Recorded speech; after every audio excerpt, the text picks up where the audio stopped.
एक बार फिर से स्वागत है आपका।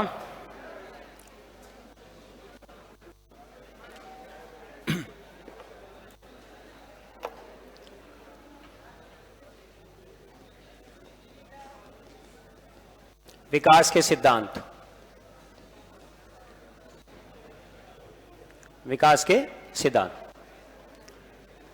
विकास के सिद्धांत में सबसे पहला जो मैं आपके सामने सिद्धांत रख रहा हूं, संज्ञानात्मक विकास सिद्धांत, जीन पियाजे। सन 1923 में ये सिद्धांत आया। स्विट्जरलैंड के ये साइकोलॉजिस्ट थे। अब जो बातें मैं महत्वपूर्ण रूप से आपके सामने इस व्यक्ति की रख रहा हूं, अच्छे से सुनना समझना। भले ही हम इसको पूरा थ्योरी में नहीं पढ़ रहे, लेकिन इससे जुड़ी हुई हर कहानी मैं आपके सामने रख रहा हूं। संज्ञानात्मक विकास सिद्धांत, जीन पियाजे ने the language and thought of child, the language and thought of child, the moral judgement of child, the conception of word, the psychology of child नामक पुस्तकों की रचना की। रिपीट अगेन, जीन पियाजे ने the language and thought of child, the moral judgement of child, the conception of word और the psychology of child नामक पुस्तकों की रचना की।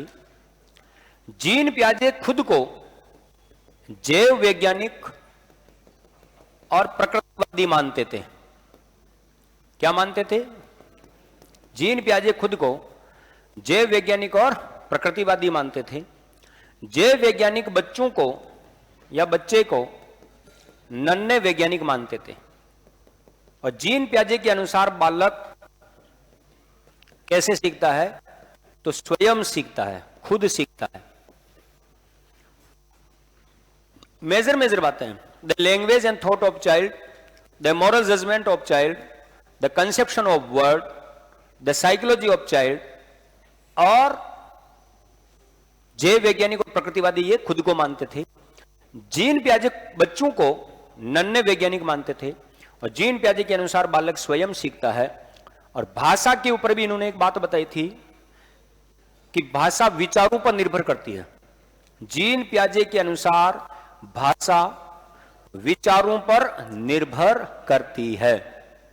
बिल्कुल कंसेप्ट क्लियर रखें कि जीन पियाजे के अनुसार भाषा निर्भर करती है। पर निर्भर करती है तो विचारों पर निर्भर करती है। इसका मतलब जीन पियाजे के अनुसार बालक बालिका में सबसे पहले विचार बनते हैं, उसके बाद भाषा का विकास होता है। किसके अनुसार? तो जीन पियाजे के अनुसार। जीन पियाजे ने संज्ञानात्मक विकास सिद्धांत दिया। अब ध्यान देना, मैं जो बात बता रहा हूं, जीन पियाजे ने संज्ञानात्मक विकास सिद्धांत के माध्यम से बालक बालिकाओं के बौद्धिक विकास को समझाने का प्रयास किया। जीन पियाजे ने संज्ञानात्मक विकास सिद्धांत के माध्यम से बालक बालिकाओं के बौद्धिक विकास मतलब मानसिक विकास को समझाने का प्रयास किया। क्यों? क्योंकि संज्ञान का मतलब क्या होता है? ज्ञान ग्रहण करना। तो बालक जैसे जैसे वातावरण से ज्ञान ग्रहण करेगा, उसके सोचने समझने तर्क विचार चिंतन करने की क्षमता का क्या होगा? विकास होगा। और जैसे जैसे सोचने समझने तर्क विचार चिंतन करने की क्षमता का विकास हो रहा है, इसका मतलब किसका विकास हो रहा है? तो ज्ञान ग्रहण करना संज्ञान है। तो ज्ञान ग्रहण करने से मानसिक विकास होना स्वाभाविक है। तो जीन पियाजे ने कौन से विकास को समझाया? मानसिक विकास को समझाया। कौन से विकास के माध्यम से? संज्ञान के माध्यम से। जीन पियाजे का यह सिद्धांत निर्मितवादी सिद्धांत है, स्ट्रक्चरल थ्योरी या कंस्ट्रक्टिव थ्योरी। निर्मितवादी सिद्धांत। अब दिमाग में आता है सर निर्मितवाद क्या है? बालक बालिकाओं के द्वारा अपने ज्ञान की संरचना का स्वयं निर्माण करना निर्मितवाद कहलाता है। बालक बालिकाओं के द्वारा अपने ज्ञान की संरचना का निर्माण करना निर्मितवाद कहलाता है। और याद रखना, जीन पियाजे को विकासी अवस्था का जनक, खोज व निर्माण अवस्था का जनक, विकासात्मक मनोविज्ञान का जनक माना जाता है। और अब आपसे कभी भी प्रश्न पूछा जाए संज्ञानात्मक मनोविज्ञान का जनक माना जाता है, तो नाइजर को माना जाता है। किसे माना जाता है? नाइजर। संज्ञानात्मक मनोविज्ञान का जनक जीन पियाजे नहीं है। कौन है? नाइजर। जीन पियाजे ने संज्ञानात्मक विकास की कितनी अवस्थाएं बताई? 4। संवेदी पेशी विकास की अवस्था, पूर्व संक्रियात्मक विकास की अवस्था, मूर्त संक्रियात्मक विकास की अवस्था औपचारिक क्रियात्मक विकास की अवस्था। ठीक है, सबसे पहली कौन सी थी? संवेदी पेशीय विकास की अवस्था। कौन सी? संवेदी पेशीय विकास की अवस्था। संवेदी पेशी विकास की अवस्था का टाइम काल कितना? 0 से 2 वर्ष। साथ साथ में सुनना, हर डाउट को क्लियर करना। इस अवस्था में बालक बालिकाओं को बाह्य वातावरण का ज्ञान नहीं होता। इस अवस्था में बालक बालिकाओं को बाह्य वातावरण का ज्ञान नहीं होता, क्योंकि बालक बालिकाओं में विचार या चिंतन करने की क्षमता का अभाव पाया जाता है। अतः बालक इस अवस्था में अपनी ज्ञानेंद्रियों, स्टेज ऑफ सेंसेंसरी, संवेदनाएं, ज्ञानेंद्रियां, कि इस अवस्था में बालक बालिकाओं को बाह्य वातावरण का ज्ञान नहीं होता। अतः इस अवस्था में बालक अपनी ज्ञानेंद्रियों अर्थात अपनी संवेदनाओं के माध्यम से वातावरण से ज्ञान ग्रहण करता है, जैसे ठंडा, मीठा, तीखा, गरम। करेक्ट। जीन पियाजे ने इसकी 6 उप अवस्थाएं बताई। कितनी? 6 उप अवस्थाएं बताई। पहली अवस्था, उप अवस्था कौन सी थी? प्रतिवर्त क्रिया की अवस्था। कौन सी? प्रतिवर्त क्रिया की अवस्था। इस अवस्था में बालक कौन सी क्रिया सीखता है? चूसने की क्रिया। क्या करता है बेटा? चूसने, सक करना सीखता है। बच्चा पैदा होते ही उसको किसने कहा कि दूध कैसे पीते हैं? बोलो, वातावरण के संपर्क में आते वो ज्ञान सहज रूप से आता कि नहीं आता है? 4 महीने की क्रिया में ये मुख्य वृत्ति क्रियाएं, मुख्य वृत्ति क्रिया, इसमें बालक दोहराव की क्रिया करता है। चूसने की क्रिया का ही क्या करता है? दोहराने का काम करता है। गौण वृत्ति क्रिया की अवस्था। कौन सी बेटा? गौण वृत्तीय क्रिया की अवस्था। इस अवस्था में आंखों और हाथों जाता है समन्वय में, समन्वय, और वस्तुओं को उलटना शुरू कर देता है। ठीक है, प्रश्न आ जाए कौन सी अवस्था में बालक बालिकाओं की आंखों और हाथों में कोऑर्डिनेशन हो जाएगा? तो गौण वृत्ति क्रिया की अवस्था में। गौण स्कीमेटा, एक मेंटल स्ट्रक्चर आ जाता है कि बच्चा किसी भी कार्य को देखेगा तो बालक वैसा करने का प्रयास करेगा। स्कीमेटा का मतलब मेंटल स्ट्रक्चर।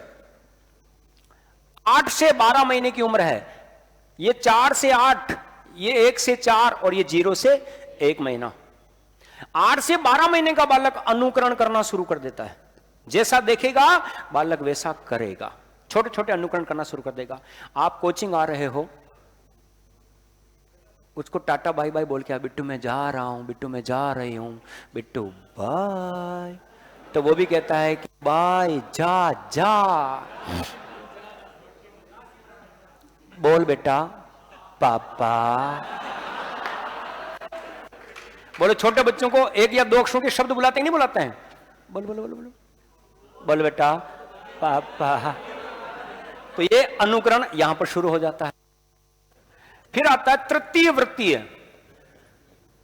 तृतीय वृत्तीय क्रिया की अवस्था, 12 से 18 माह। इसमें बालक बालिका में क्या आ जाती है? जिज्ञासा। हर चीज को जानने की कोशिश करता है। टीवी का रिमोट से चैनल चेंज करने का प्रयास करेगा।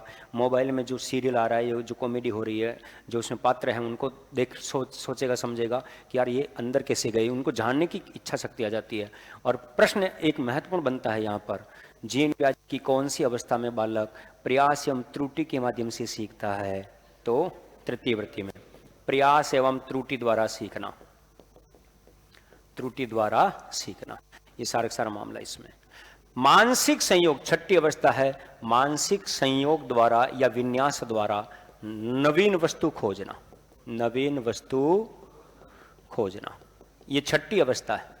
मानसिक संयोग द्वारा नवीन वस्तु खोजना 18 से 24 महीना। और 18 से 24 महीने की इस अवस्था में बालक बालिकाओं में एक भावना आ जाती है, वस्तु स्थायित्व। क्या आ जाती है? वस्तु स्थायित्व, ऑब्जेक्ट परमानेंस। बालक बालिकाओं के मस्तिष्क में किसी विषय वस्तु की रूपरेखा का निर्माण होना ही वस्तु स्थायित्व कहलाता है। बालक बालिकाओं के मस्तिष्क में किसी विषय वस्तु की रूपरेखा का निर्माण होना ही क्या कहलाता है? वस्तु स्थायित्व कहलाता है। या किसी वस्तु के अस्तित्व में न होने के उपरांत भी, किसी वस्तु के अस्तित्व में न होने के उपरांत भी कुछ देर के लिए बालक द्वारा उस वस्तु को खोजना वस्तु स्थायित्व कहलाता है। जब वो वस्तु सामने होती है तो बच्चे के दिमाग में उस वस्तु का फोटो बन जाएगा, और जब वो वस्तु सामने से हट जाती है तो जब तक उस बच्चे के दिमाग में उस वस्तु का फोटो रहेगा तब तक वो बच्चा उस वस्तु को ढूंढेगा। वो वस्तु नजर नहीं आ रही है तो वो चीजों को हटा बटा कर देखेगा, कपड़े को उठाकर देखेगा, हाथों को खुलवा कर देखेगा। आप बच्चों के साथ में लुका छुपी खेलते हैं, छोटा सा 18 महीने का कोई बालक है, दरवाजे के पीछे छुप कर बिट्टू मैं कहाँ हूं, त्याग झांक बोलो, करते हो नहीं करते हो ना? तो बालक आपकी तरफ देखता रहता है और जब थोड़ी देर बाद आप नजर नहीं आते हो तो आपकी माइंड से, उसकी माइंड से आपकी इमेज स्लिप हो जाएगी, आउट हो जाएगी और बालक दूसरी तरफ ध्यान केंद्रित करेगा। प्रश्न कैसे बनेगा? बालक बालिका में वस्तु स्थायित्व की भावना का विकास होता है संवेदी पेशी विकास की अवस्था में। और संवेदी पेशी विकास की अवस्था की कौन सी अवस्था है? तो मानसिक संयोग द्वारा। पहली अवस्था ये हुई। दूसरी अवस्था कौन सी है? पूर्व संक्रियात्मक विकास की अवस्था। कौन सी अवस्था? पूर्व संक्रियात्मक विकास की अवस्था 2 से 7 वर्ष। कौन सी बेटा? 2 से 7 वर्ष। इस अवस्था में ध्यान करना, इस अवस्था में बालक बालिका में विचार या चिंतन करने की क्षमता का विकास हो जाता है। एक बालक में विचार या चिंतन करने की क्षमता का विकास होता है 3 साल में, 2.5 साल के बाद। कब से सोचना समझना शुरू करता है? 2.5 साल के बाद। इस अवस्था में बालक बालिका में विचार या चिंतन करने की क्षमता का विकास हो जाता है, लेकिन बालक तर्क वितर्क करने योग्य नहीं होता। अतः इसे अतार्किक चिंतन की अवस्था भी कहते हैं।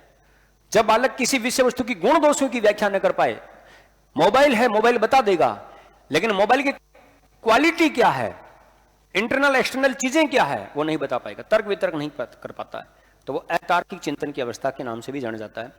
इस अवस्था को 2 भागों में बांटा गया, प्राक प्रत्यात्मक और अंत प्रज्ञ काल।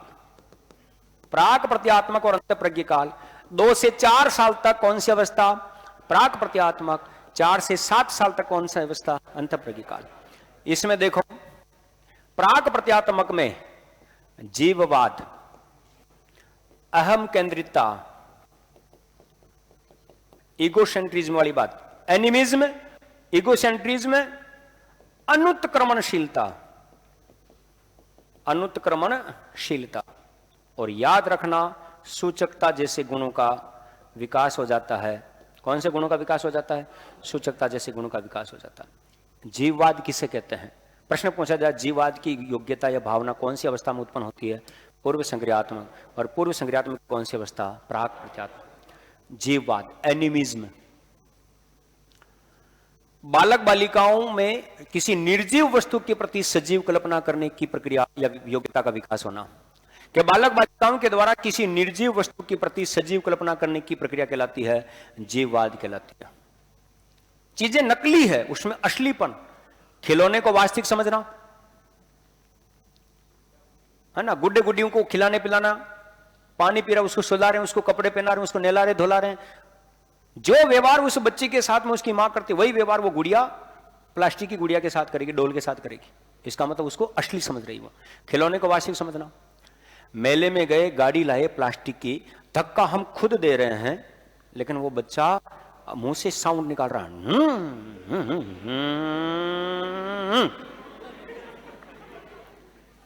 प्लास्टिक की गाड़ी, धक्का हम खुद दे रहे हैं, लेकिन उसको लगता है गाड़ी चल रही है।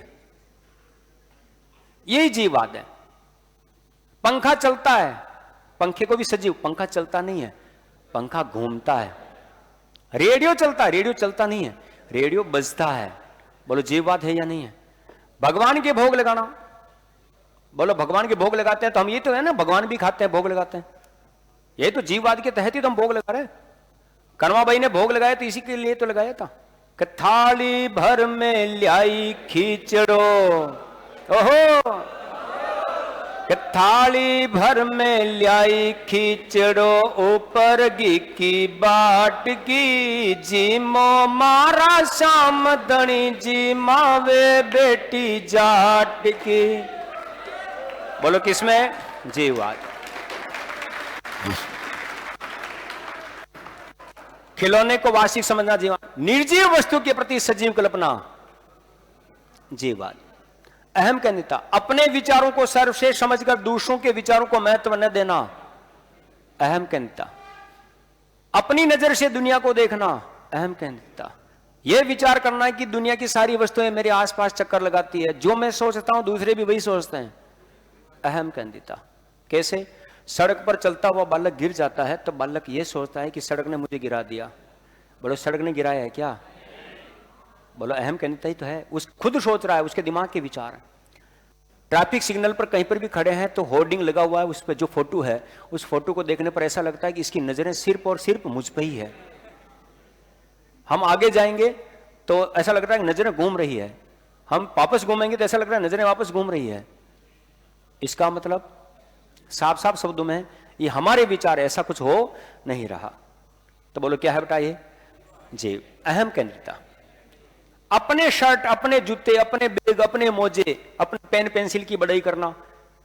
एक ही कंपनी के दो जूते लेके आए, दो जोड़ी जूते लेके आए, दोनों भाइयों के लाए। एक भाई अपने जूतों को अच्छा बता रहा है, जबकि एक ही ब्रांड के, एक ही कंपनी के, एक ही कीमत के हैं। मेरा बढ़िया तार बढ़िया होना हो। बोलो खुद के विचारों को मैं सर्वश्रेष्ठ वाली बात, ये सारा कंपैरिजन इसमें आएगा। अनुत्क्रमणशीलता, इरिवर्सिबिलिटी, सीधा सीधा विचार। जब बालक बालिकाओं के विचारों में पलटावी गुणों का अभाव हो, विलोमीयता, विलोमीयता का अभाव हो, अपोजिट बातें नहीं कर पाता हो, तो अनुत्क्रमणशीलता। सीधी सीधी गिनती बोलेगा, 1 2 3 4 5 6 7 8 9 10 11 12 13, 1 2 3 4 5 6 7 8 9 10 11 12, मैं तेरा करूं, मैं तेरा करूं, 12 11 10 9 8 7 6 5 4 3 2 1।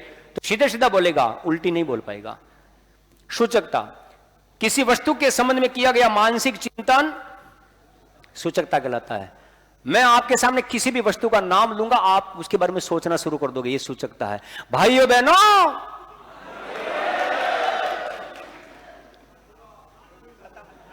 खत्म, खलास, टाटा, बाय बाय।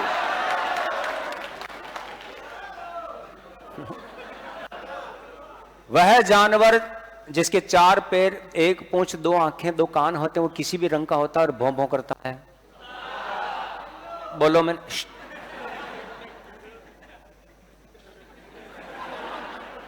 ऐसा लगता है कि नाश्ता ज्यादा ही करके आया है ना? जिसे मैं मेरी भाषा में कहूं तो उड़ता तीर ले रहा है, भाला ले रहा है। तो ये सारी बातें सूचकता। तो कौन सी अवस्था का गुण है ये? तीसरी अवस्था है आवाज नहीं, मूर्त संग्रहात्मक विकास की अवस्था। और इस अवस्था में याद रखना, इस अवस्था में बालक प्रत्यक्ष वस्तुओं के साथ मूर्त चिंतन करना प्रारंभ कर देता है। कि इस अवस्था में बालक बालिका मूर्त चिंतन, कोई चीजें सामने है तो उसको देखकर सोचना शुरू कर देगा। इस अवस्था में बालक बालिकाओं में मूर्त चिंतन करने की क्षमता का विकास हो जाता है। लेकिन प्रत्यक्ष वस्तुओं के साथ इस अवस्था में बालक 2 वस्तुओं में कंपेरिजन करना शुरू कर देगा, तुलना करना शुरू कर देगा, वस्तुओं को क्रम से रखना शुरू कर देगा। आयतन, आकार, क्षेत्रफल का उसको ज्ञान हो जाता है। इस अवस्था में बालक को घड़ी का सही समय का ज्ञान हो जाता है। दिन, दिनांक, माह, वर्ष की गणना करना शुरू कर देता है। भाषाई कौशलों का विकास हो जाता है। और इस अवस्था में बालक बालिका भावना, संरक्षण, कंजर्वेशन की भावना का विकास हो जाता है। किसी वस्तु में होने वाले परिवर्तन को समझना और मूल वस्तु को बताना, ये चीज ऐसी है, ये संरक्षण है।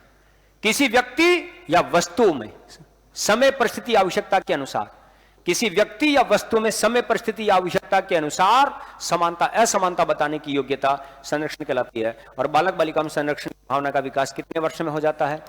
8 वर्ष में हो जाता है। कितने वर्ष में? 8 वर्ष में हो जाता है। तो ये सारी बातें इसमें। चौथी अवस्था है औपचारिक क्रियात्मक विकास की अवस्था। कौन सी अवस्था बेटा? औपचारिक क्रियात्मक विकास की अवस्था। अब दोस्तों, औपचारिक क्रियात्मक विकास की अवस्था के संबंध में अगर हम बात करते हैं, 12 साल से ऊपर, इस अवस्था में बालक मूर्त और अमूर्त दोनों प्रकार के चिंतन करने लगता है। इस कारण से तार्किक चिंतन की अवस्था के नाम से भी जानते हैं। मूर्त और अमूर्त चिंतन करना शुरू कर देता है। इस कारण से तार्किक चिंतन की अवस्था के नाम से भी जाना जाता है। इस अवस्था में याद रखें कि इस अवस्था में बालक अप्रत्यक्ष वस्तुओं के साथ तार्किक चिंतन करना शुरू कर देता है। इस कारण से अमूर्त तार्किक चिंतन अवस्था के नाम से भी जाना जाता है। इस अवस्था में बालक बालिका आगमनात्मक और निगमनात्मक, आगमनात्मक और निगमनात्मक, अभिसारी, अपसारी, कन्वर्जेंट, डाइवर्जेंट थिंकिंग प्रोसेस हो जाती है। यहां पर आगमनात्मक और अभिसारी, निगमनात्मक चिंतन शुरू हो जाता है, तर्क शुरू हो जाता है।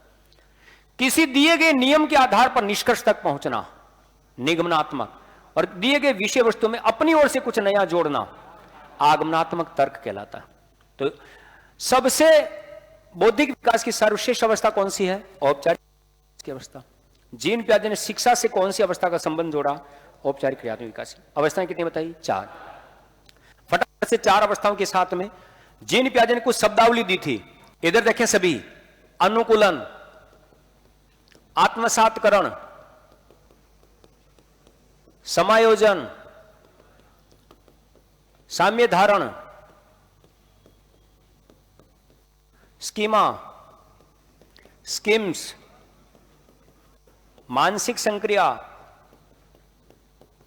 मानसिक संक्रिया, संज्ञानात्मक संरचना, संज्ञानात्मक संरचना, विकेंद्रण या विकेंद्रीकरण, केंद्रीकरण, संरक्षण, ये सारी भावनाएं यहां विकसित हो जाती है। एक एक बार में एक एक अर्थ बता रहा हूं, स्पष्ट रूप से आपको ध्यान में रहना चाहिए, क्योंकि यहां से प्रश्न आते ही आते हैं। हर बार आत्मसात समायोजन का प्रश्न पूछा गया। अनुकूलन, एडेप्टेशन कहते हैं इसको। अनुकूलन, प्रत्येक सजीव में अपने वातावरण के साथ सामंजस्य। सरल भाषा में बताऊं तो हर व्यक्ति अपने आप को अपने वातावरण के अनुसार ढाल लेता है, अनुकूलित कर लेता है। जैसा देश वैसा देश। प्रत्येक व्यक्ति में अपने वातावरण के साथ सामंजस्य स्थापित करने की जन्मजात प्रवृत्ति पाई जाती है, जिसे अनुकूलन कहते हैं। गांव छोड़कर शहर में आए, शहरी रंग रूप में ढल गए। गांव शहर छोड़कर वापस गांव में जाओगे, गांव के रंग रूप में ढल जाओगे। बोलो जैसा देश वैसा बेस हुआ कि नहीं हुआ? अपने आप को अपने एनवायरनमेंट के अनुसार एडजस्ट कर लेना। घर पर गेस्ट आए, इसके सगाई वाले, गांव का मतलब उदंडी छात्र यही है, सबसे ज्यादा बदमाश, मतलब उड़ता हुआ तीर लेने वाला। इससे ज्यादा छठा हुआ बदमाश घर में, गांव में लड़का कोई है ही नहीं। लेकिन घर पे जब इसके गेस्ट आते हैं तो भाई साहब ये घर में बिल्कुल फैल कर बैठा हुआ था। बोलो घंटी बजाओ, टिंग टोंग करो।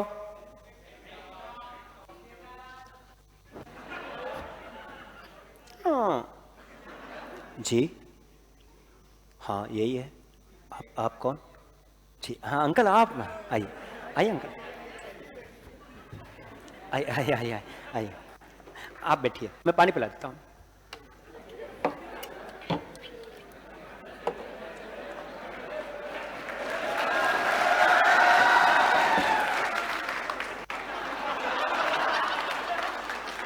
ठीक, पानी ठीक है। चाय ठीक है। मम्मा खेत पे गई हैं, पापा ऑफिस गए हैं। अच्छा मम्मा, पापा को बताओ। अच्छा मम्मा आती होगी, मैं एक बार मैं पूछ लेता हूँ।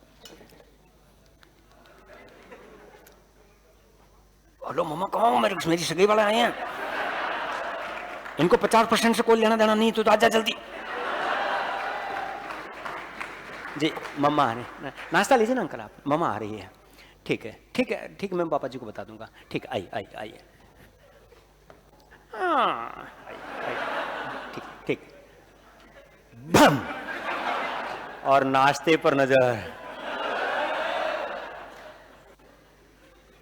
सबसे ज्यादा मस्ती हम और सबसे ज्यादा शरीफ भी हम। बोलो समय परिस्थिति के अनुसार आप बदले नहीं बदले? प्रत्येक सजीव में अपने वातावरण के साथ सामंजस्य स्थापित करने की जन्मजात प्रवृत्ति पाई जाती है, जिसे अनुकूलन कहते हैं। अनुकूलन करने के 2 तत्व होते हैं, आत्मसातकरण और समायोजन। 2 ही बातों में अर्थ प्रकट कर रहा हूं। पूर्व ज्ञान का नवीन ज्ञान से संबंध स्थापित करने की प्रक्रिया, या पूर्व ज्ञान के माध्यम से किसी नवीन ज्ञान का निर्माण करना, या पूर्व ज्ञान के माध्यम से किसी नवीन समस्या का समाधान करना, आत्मसातकरण। इसके अतिरिक्त कुछ भी नहीं सोचना, क्योंकि जीन पियाजे का सिद्धांत एक ऐसा सिद्धांत है जिसमें बच्चों के कंफ्यूजन ही कंफ्यूजन है। लेकिन आज इस बात को अच्छे से गांठ बांध लेना कि पूर्व ज्ञान का नवीन ज्ञान से संबंध, एक संस्कृति को के माध्यम से दूसरी संस्कृति को समझना, किसी पुराने ज्ञान के माध्यम से नवीन समस्या का समाधान करने का प्रयास करना, अपने पूर्व ज्ञान के माध्यम से बाहरी दुनिया को समझना। तो पूर्व ज्ञान नवीन ज्ञान से जुड़ रहा है, आत्मसात करण। करेक्ट? पिछली बार जो आपने कोचिंग की उसी के माध्यम से मेरी बातों को समझने का प्रयास कर रहे हो, आत्मसात करण। पुराना ज्ञान और मेरा ज्ञान दोनों चीजें मिल रही है, आत्मसात करण। पूर्व ज्ञान में संशोधन करते हुए, परिवर्तन करते हुए किसी नवीन समस्या का समाधान करना, पूर्व ज्ञान में परिवर्तन करते हुए नवीन ज्ञान को प्राप्त करना, समायोजन। पिछली बार जो कोचिंग की, जो सीखा, वहां पर चीजें एडजस्ट नहीं हुई, आज जो सुन रहे हो तो पहले वाले ज्ञान में बदलाव कर रहे हो। बोलो क्या है? समायोजन। पूर्व ज्ञान का एज इट इज यूज, आत्मसातकरण, चेंजेस, समायोजन। बोलो ध्यान नहीं रहेगा। एक बालक यह जानता है कि कुत्ता क्या होता है। आज पहली बार बिल्ली देखी तो बालक कुत्ते की शारीरिक संरचना में परिवर्तन करते हुए क्या बोलता है? ये कुत्ते का छोटा बच्चा है।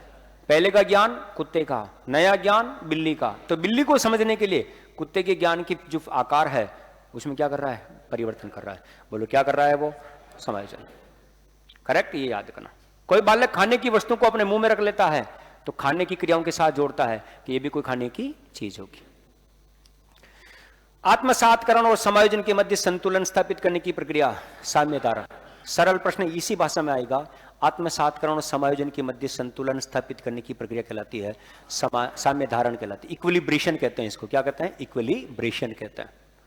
स्कीमा, आपकी मेंटलिटी, आपकी मानसिकता, आपकी सोच ही आपकी स्कीमा है। बालक बालिकाओं की मानसिक संरचना का ज्ञानात्मक पैकेट, आपका ज्ञानात्मक रंग रूप, आपका नॉलेज आपकी स्कीमा है।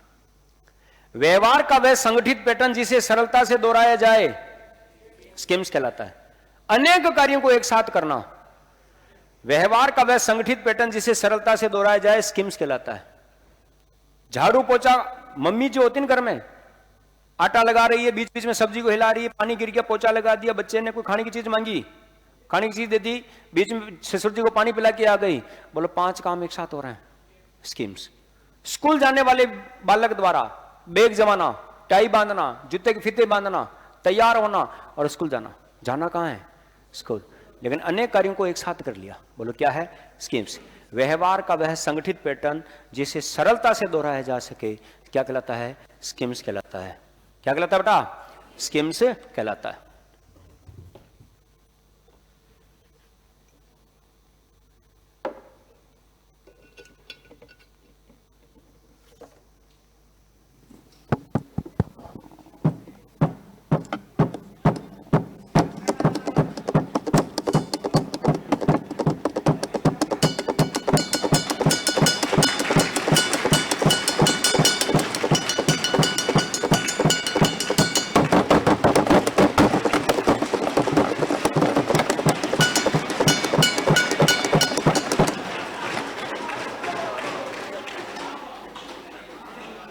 किसी म्यूजिशियन द्वारा जब ऑर्केस्ट्रा में म्यूजिक बजाया जाता तो वो ढोल, ताशे, ढोलक, थाली, मजीरे, घुंघरू सब बजाता नहीं बजाता? व्यक्ति एक इंस्ट्रूमेंट साथ बजा रहा है। बोलो क्या है? स्कीम्स। व्यवहार का वह संगठित पैटर्न जिसे सरलता से दोहराया जाए, स्कीम्स कहलाता है।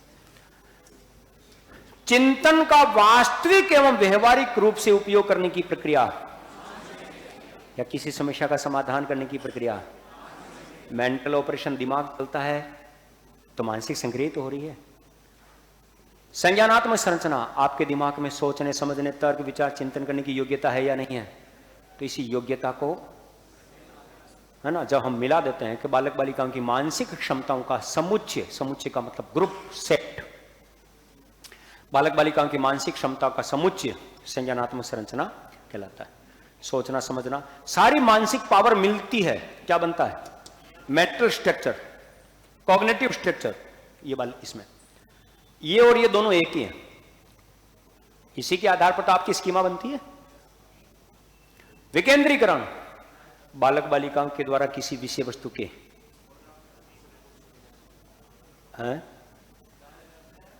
बालक बालिकाओं के द्वारा किसी विषय वस्तु के संबंध में वास्तविक एवं वस्तुनिष्ठ ढंग से विचार करने की प्रक्रिया विकेंद्रीकरण कहलाती है। बालक बालिकाओं के द्वारा किसी विषय वस्तु के एक ही पक्ष या एक ही विशेषता पर ध्यान केंद्रित करना केंद्रीकरण कहलाता है। बालक द्वारा लंबी गिलास में जूस पीने की जिद करना। दो गिलास हैं जूस वाले के पास, एक लंबी है संकड़ी है, एक चौड़ी है छोटी है, दोनों में लिक्विड बरोबर आता है, जूस बरोबर आता है, लेकिन फिर भी बालक क्या कहता है, मैं तो लंबी वाली में पीऊंगा। इसका मतलब उसको क्या लगता है कि लंबी वाली गिलास में जूस ज्यादा है, जबकि ऐसा है कुछ भी नहीं। एक शिक्षिका क्लास में दो गिलासें रखती है, एक छोटी है चौड़ी है, एक लंबी है संकड़ी है। दोनों गिलासें रखने के बाद बच्चों को कहती है कि दोनों गिलासों में बराबर पानी भर रही हूं, और दोनों में आधा आधा कप या एक एक कप पानी भर दिया। फिर बच्चों से पूछा बताओ दोनों गिलासों में पानी सबसे ज्यादा किसमें है, तो बच्चों ने कहा कि लंबी वाली गिलास में। तो बच्चों में कौन से गुण की कठिनाई है, विकेंद्रीकरण की। इसका मतलब बच्चा हर पक्ष पर ध्यान केंद्रित नहीं कर रहा है, वो एक ही पक्ष पर ध्यान केंद्रित कर रहा है, वो केंद्रीकरण में आ रहा है। कंप्लीट विकेंद्रीकरण की कमी, केंद्रीकरण का गुण। संरक्षण, किसी विषय वस्तु के रंग रूप आयतन आकार में परिवर्तन होने के उपरांत भी मूल वस्तु को पहचान लेना, किसी व्यक्ति के व्यवहार में होने वाले परिवर्तन को पहचान लेने की क्षमता संरक्षण कहलाती है, और ये 8 साल की उम्र में बच्चे में विकसित हो जाती है। ये जीन पियाजे का सिद्धांत पूरा होता है इसे। इसी के आगे एक सिद्धांत में आपको महत्वपूर्ण सिद्धांत है, सामाजिक संज्ञानात्मक विकास सिद्धांत। कौन सा बेटा, सामाजिक संज्ञानात्मक विकास सिद्धांत। और सामाजिक संज्ञानात्मक विकास सिद्धांत का प्रतिपादक कौन, वाइगोस्की। कौन है बेटा, वाइगोस्की। ठीक है, अब वाइगोस्की रूस के साइकोलॉजिस्ट थे, मेरी बात को सुनना अच्छे से। वाइगोस्की जीन पियाजे के सिद्धांत के अपोजिट सिद्धांत देते हैं।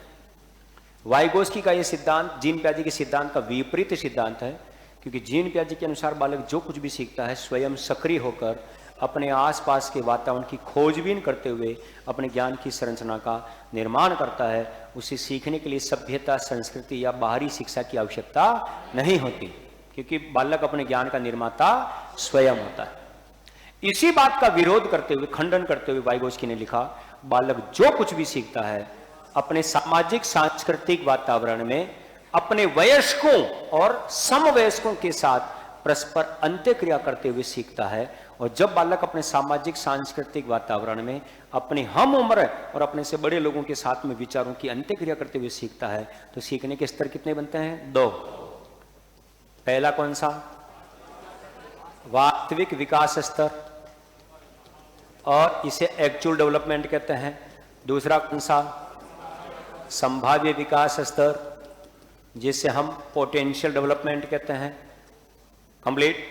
बालक स्वयं सीखता है, बालक स्वयं सीखता है, बालक दूसरों के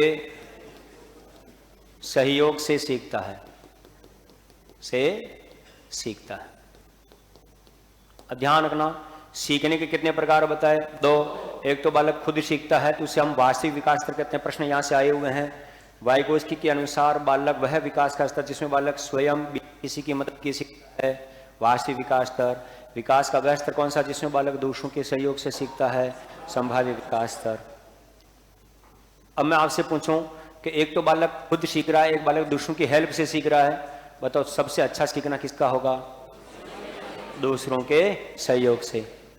ठीक है, राम और श्याम 2 भाई हैं, राम किसी कविता को सीख रहा है और श्याम भी किसी कविता को सीख रहा है।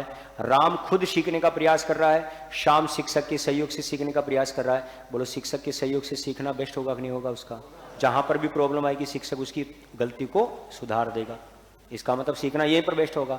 तो वाइगोस्की ये तो कहता है कि हमारे स्वयं का विकास दूसरों के माध्यम से होता है। जीन पियाजे क्या कहता है कि बालक स्वयं का विकास स्वयं ही करता है, और वाइगोस्की क्या कहता है, बालक हमारे स्वयं का विकास दूसरों के माध्यम से होता है। बालक खुद सीखता है, वास्तविक विकास स्तर।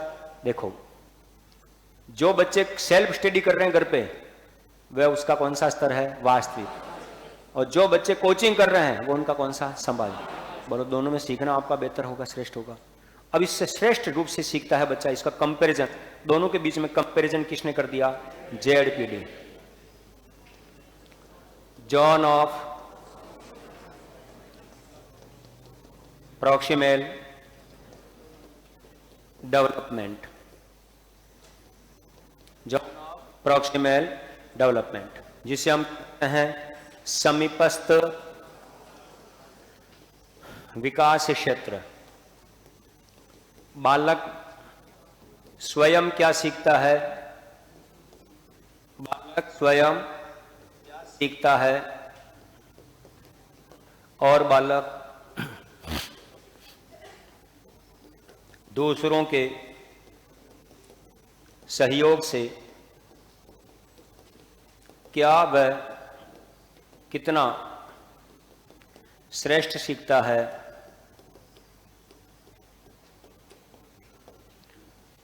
दोनों के मध्य अंतर करना ही क्या है बेटा? जेडपीडी कहलाता है। याद रखना कि बालक खुद क्या सीखता है और बालक दूसरों के सहयोग से क्या और कितना श्रेष्ठ सीखता है। इन दोनों के बीच में कंपैरिजन करने वाला जो फील्ड है वो जेडपीडी है। करेक्ट? मतलब आप सेल्फ स्टडी कर रहे थे, वास्तविक विकास स्तर। आप किसी की हेल्प से सीख रहे हो, संभावित विकास स्तर। लेकिन आप दूसरों के सानिध्य में रहकर ही बेस्ट सीखते हो, इसको बताने का वाला जो फील्ड जेडपीडी। आपके सीखने की प्रक्रिया मेरे सानिध्य में अच्छी चल रही है, आपने अच्छा सीखा है, ये किसने बताया? समीपस्थ विकास क्षेत्र। आप मेरे समीप रहकर सबसे ज्यादा सीख रहे हो। वाइगोस्की ने अब आपसे कभी प्रश्न पूछा जाए जेडपीडी का संबंध किससे है? वाइगोस्की से। बालक दूसरों की मदद से सीखता है, संभाव्य, खुद सीखता है और दूसरों की मदद से अच्छा सीखता है, जेडपीडी। करेक्ट? यहां पर ध्यान देने वाली बात है, समीपस्थ विकास क्षेत्र में बालक स्वयं क्या सीखता है और दूसरों के सहयोग से। ये जो दूसरा है इसको वाइगोस्की ने क्या कहा? MKO, more knowledgeable other. आपको दूसरा तभी सिखा पाएगा जब वो आपसे ज्यादा जानता है। सीखने वाले से सिखाने वाले में ज्ञान की मात्रा का अधिक होना। मैं आपको तभी सिखा पाऊंगा जब मैं आपसे ज्यादा जानूंगा। तो मैं आपके लिए क्या हूं? MKO। और जो मैं आपको सिखाने की जो मदद कर रहा हूं वो आपके लिए क्या है? मेरी स्कैफोल्डिंग। सीखने सिखाने की प्रक्रिया में किसी MKO द्वारा, किसी वयस्क द्वारा, सीखने सिखाने की प्रक्रिया में किसी वयस्क द्वारा अस्थायी सहयोग, सीखने सिखाने की प्रक्रिया में किसी वयस्क द्वारा दिया गया अस्थायी सहयोग स्कैफोल्डिंग कहलाता है। सीखने की प्रक्रिया में मैं आपकी जो मदद कर रहा हूं, मेरी मदद आपके लिए क्या है? स्कैफोल्डिंग। स्कैफोल्डिंग को पाड, मचान, पॉइंट या ढांचा भी कहते हैं। ये सारा मामला इसमें। वाइगोस्की ने अपने सिद्धांत का प्रतिपादन करते समय भाषा पर विशेष बल दिया और भाषा के ऊपर दो बातें बता रहा हूं, अच्छे से सुनना। वाइगोस्की के अनुसार भाषा केवल अपने विचारों का आदान प्रदान करने का माध्यम ही नहीं बल्कि अपने व्यवहार को नियंत्रित करने का साधन भी है। हमारे व्यवहार का पता हमारी भाषा के माध्यम से चलता है। वाइगोस्की के अनुसार प्रारंभिक बाल्यावस्था भाषा विकास की दृष्टि से सबसे संवेदनशील अवस्था मानी जाती है। प्रारंभिक बाल्यावस्था भाषा विकास की दृष्टि से सबसे संवेदनशील अवस्था मानी जाती है। कंप्लीट। वाइगोस्की के अनुसार प्रारंभिक बाल्यावस्था में बालक अपने कार्यों का नियोजन का मतलब कार्यों की प्लानिंग और अपनी समस्या का समाधान करने के लिए भाषा को एक औजार के रूप में प्रयोग में लाता है। वाइगोस्की के अनुसार भाषा सीखने और समझने की क्षमता, अभिव्यक्ति की क्षमता बालकों की अपेक्षा बालिकाओं में अधिक होती है। चामोस्की और स्किनर भी इसी बात का समर्थन करते हैं। करेक्ट? भाषा के कितने लेवल बताए थे? 3। सामाजिक वाक, जिसमें बालक बाहरी संपर्क स्थापित करता है। इंटरनल स्पीच, ठीक है, जिसमें बालक आपस में बातचीत करना शुरू करता है। और आत्म बातचीत, आयु वृद्धि के आत्म बातचीत आंतरिक संभाषण में परिवर्तित हो जाती है। कितने स्पीच बताए? 3। सोशल स्पीच, इंटरनल स्पीच और इनर स्पीच। निजी भाषा, आंतरिक संभाषण, प्राइवेट स्पीच या अंतःवाक शब्द का पहली बार प्रयोग किसने किया? वाइगोस्की। ठीक है, वापस बोल रहा हूं, निजी भाषा, प्राइवेट स्पीच, अंतःवाक और आंतरिक संभाषण शब्दों का सर्वप्रथम प्रयोग करने का श्रेय किसे जाता है? वाइगोस्की को। जहां पर जीन प्याजे, जैसे देखो एक बालक खुद से बातचीत करता है, जीन प्याजे के अनुसार वह उसकी अहम केंद्रितता है और वाइगोस्की के अनुसार वह उसकी निजी भाषा है। करेक्ट? ये याद रखना। कितने सिद्धांत हो गए? 2। अब मैं थोड़े सा कंटेंट खींचूंगा ताकि आपको मैं पूरा सर्कुलर करवा पाऊं। देखें, आपने एक सिद्धांत देखा होगा, नैतिक विकास सिद्धांत। नैतिक विकास सिद्धांत, नैतिक विकास सिद्धांत का प्रतिपादन किसने किया? Kohlberg, Lawrence Kohlberg. नैतिक विकास की कितने स्तर, कितनी अवस्थाएं बताई? 6 अवस्थाएं बताई। और कितने स्तर बताए? 3 स्तर और 6 अवस्थाएं। प्री कन्वेंशनल स्तर, कन्वेंशनल स्तर और पोस्ट कन्वेंशनल स्तर। कन्वेंशनल, प्री कन्वेंशनल, जिसे हम हिंदी में बोले तो पूर्व परंपरागत, परंपरागत और उत्तर परंपरागत। ये 3 स्तर किसने बताए थे? कितने बच्चों पर अध्ययन किया था इसने? 72। इन 72 बच्चों की उम्र कितनी थी? 10 से 16 साल। कितनी कहानियां सुनाई? 11। कौन सी कहानी फेमस हुई? हैंज। किसकी बेटा? हैंज। और नैतिक विकास का जो लॉजिक दिया, किसके आधार पर फेमस हुआ? ये हैंज नामक व्यक्ति। करेक्ट। अब दिमाग में आता, नैतिक विकास है क्या चीज? बालक बालिकाओं में किसी विषय वस्तु के संबंध में सही और गलत का निर्णय करने की क्षमता विकास होना ही नैतिक विकास कहलाता है। क्या कहलाता है बेटा? नैतिक विकास कहलाता है। करेक्ट। तो यहां पर आपको ज्यादा लोड लेने की जरूरत नहीं है। कितने स्तर बताए थे इसने? 3 स्तर बताए थे। पूर्व परंपरागत, परंपरागत और उत्तर परंपरागत। देखें, 3 से 10, 10 से 13 या 14 और 14 से 18।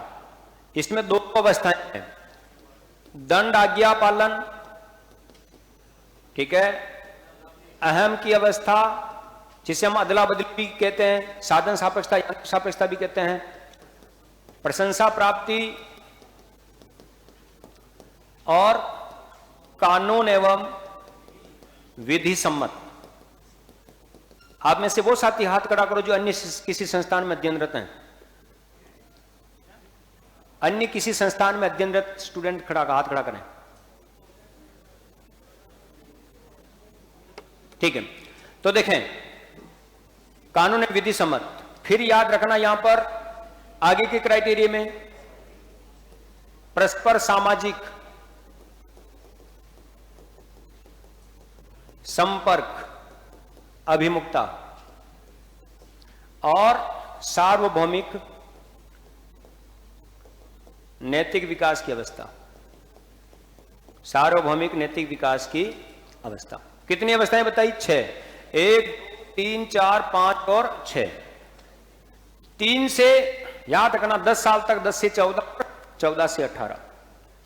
पूर्व परंपरागत स्तर में समझना, जब बच्चा 10 साल का होता है, सही क्या है और गलत क्या है उसको पता नहीं है। इस स्तर में बालक बालिकाओं की नैतिकता का निर्माण दूसरों के मानकों के अनुसार होता है। मानक का मतलब नियम, दूसरों की बातों के अनुसार होता है। इस स्तर में बालकों की नैतिकता का निर्माण दूसरों के मानकों के अनुसार होता है, लेकिन बालक दूसरों के मानकों को अपने व्यवहार में अंगीकृत नहीं करता, अपने व्यवहार में लागू नहीं करता। इस स्तर में बालक बालिकाओं की नैतिक तर्कना का निर्धारण या नैतिक तर्कना दंड और पुरस्कार के माध्यम से नियंत्रित होती है। बालक वही काम करता है जिसके बदले दंड मिलता हो, तो दंड से बचने के लिए काम करेगा, और वही काम करता है जिसके बदले कुछ पुरस्कार मिलता हो, तो दंड एवं पुरस्कार के माध्यम से कंट्रोल होता है। इस स्तर में बालक बालिकाओं की नैतिक तर्कना दूसरों के मानकों के अनुसार होती है, लेकिन बालक दूसरों के मानकों को अंगीकृत कर लेता है। यहां पर आप किसी भी बच्चे से कुछ भी करवा सकते हो, सजा का भय बताकर या पुरस्कार का लालच देकर किसी भी प्रकार का कोई भी काम करवा सकते हो।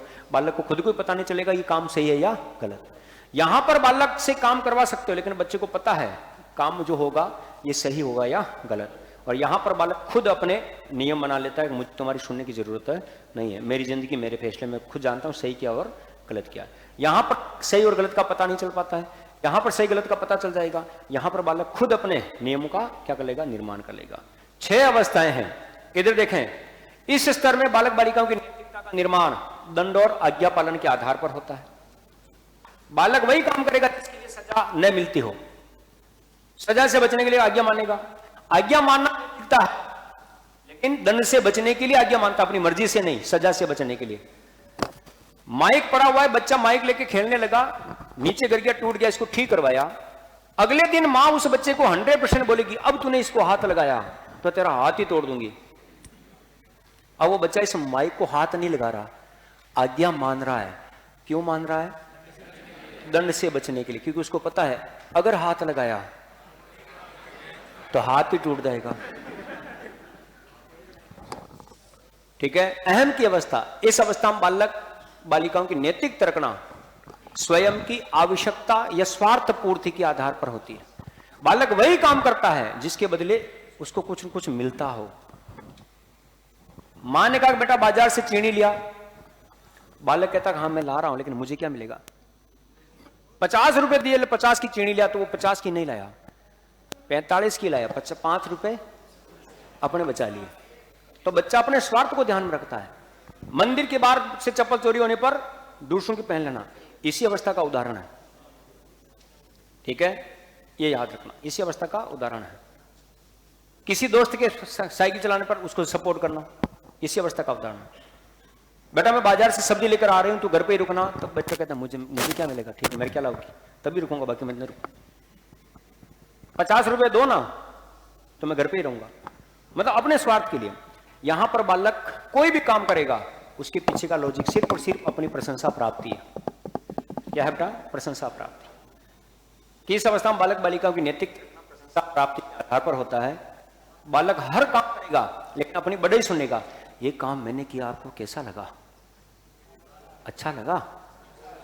तो ये इसमें हर काम के पीछे किसी कक्षा में किसी अन्य छात्र की शिकायत कर देना, और सर ये बच्चा बातें कर रहा है, अच्छा तू तो नहीं कर रहा ना, अच्छा मैं तो नहीं कर रहा सर, मतलब वो तो होशियार, शिक्षक की नजर में अच्छा बन गया और दूसरी की बैंड बजवा दी, ये इसमें ही है। कानून, इस अवस्था में बालक बालिका की नैतिकता कानून और नियमों के आधार पर चलती है। जैसे सड़क के दाईं ओर या सड़क के बाईं ओर चलना, सड़क के बाईं ओर चलना, नियम यही है ना। विद्यालय समय पर जाना, अनुशासन में रहना, मतलब बालक नियमों का पालन करने पर बल देता है। नियम है, हमें उन नियमों का पालन करना चाहिए। इस अवस्था में बालक बालिकाओं की नैतिक तर्कना इस लेवल की हो जाती है कि बालक समाज के उन नियमों का पालन करने पर बल देता है जिनसे समाज का भला होता है, कल्याण होता है, साथ ही उन नियमों को बदलने की बात करता है जिनसे समाज का भला या कल्याण नहीं होता। मृत्यु भोज अगर समाज के हित में है तो मानो, नहीं है तो हटाओ। दहेज प्रथा समाज के हित में है तो ले दो, नहीं है तो हटाओ। बाल विवाह समाज के हित में है तो करो, नहीं है तो हटाओ। तो गलत नियमों का विरोध करता है और सही नियमों का पालन करने पर बल देता है। और सार्वभौमिक नैतिक विकास की अवस्था, सार्वभौमिक नैतिक विकास की अवस्था में बालक क्या करता है? बालक खुद के नियम बनाता है, गलत नियमों का विरोध करेगा, आंदोलन करेगा और उन गलत नियमों को हटाकर उनके स्थान पर नए नियमों का प्रतिपादन करता है। यह याद रखना, 50% वाला मामला। विरोध करने वालों में से उस आंदोलन की अगुवाई करने वाले 2 या 5% ही बच्चे थे, बाकी तो जनता गई थी, वापस आ गई थी। सही या गलत? विरोध करने वाले 1 या 2%, 5% ही होते हैं। तो गलत नियमों को बदलने के लिए आवाज उठाने की बात किसमें होती है? सार्वभौमिक नैतिक विकास की अवस्था। तो कितनी अवस्थाएं बताई? 6, लेवल कितने? 3। करेक्ट। एक सिद्धांत आपने और देखा होगा, भाषाई विकास सिद्धांत। कौन सा बेटा? भाषाई विकास सिद्धांत। भाषाई विकास के जनक कौन है? नाओम चामोस्की। इधर देखें, नाओम चामोस्की। बात को सुने अच्छे से। चामोस्की को भाषाई विकास सिद्धांत का जनक माना जाता है। चामोस्की को भाषाई विकास सिद्धांत का क्या माना जाता है? जनक माना जाता है। चामोस्की के अनुसार बालक बालिकाओं को भाषा ज्ञान सिखाया नहीं जा सकता, क्योंकि बालक बालिकाओं में भाषा सीखने की जन्मजात प्रवृत्ति पाई जाती है। अतः बालक जिस भाषा को सुनता है, व्याकरण की दृष्टि से उसका अनुकरण करते हुए उसे सीख लेता है, क्योंकि बालक बालिका में भाषा सीखने की क्या पाई जाती है? जन्मजात प्रवृत्ति पाई जाती है। राजस्थान में पैदा होने वाला लड़का या लड़की विश्व के किसी भी कोने में चला जाए, वहां की भाषा को सीख लेगा, क्योंकि चामोस्की के अनुसार बच्चे में भाषा सीखने की एक पावर है। साउथ में जाएगा तो नार नारियल कट्ट कट्ट,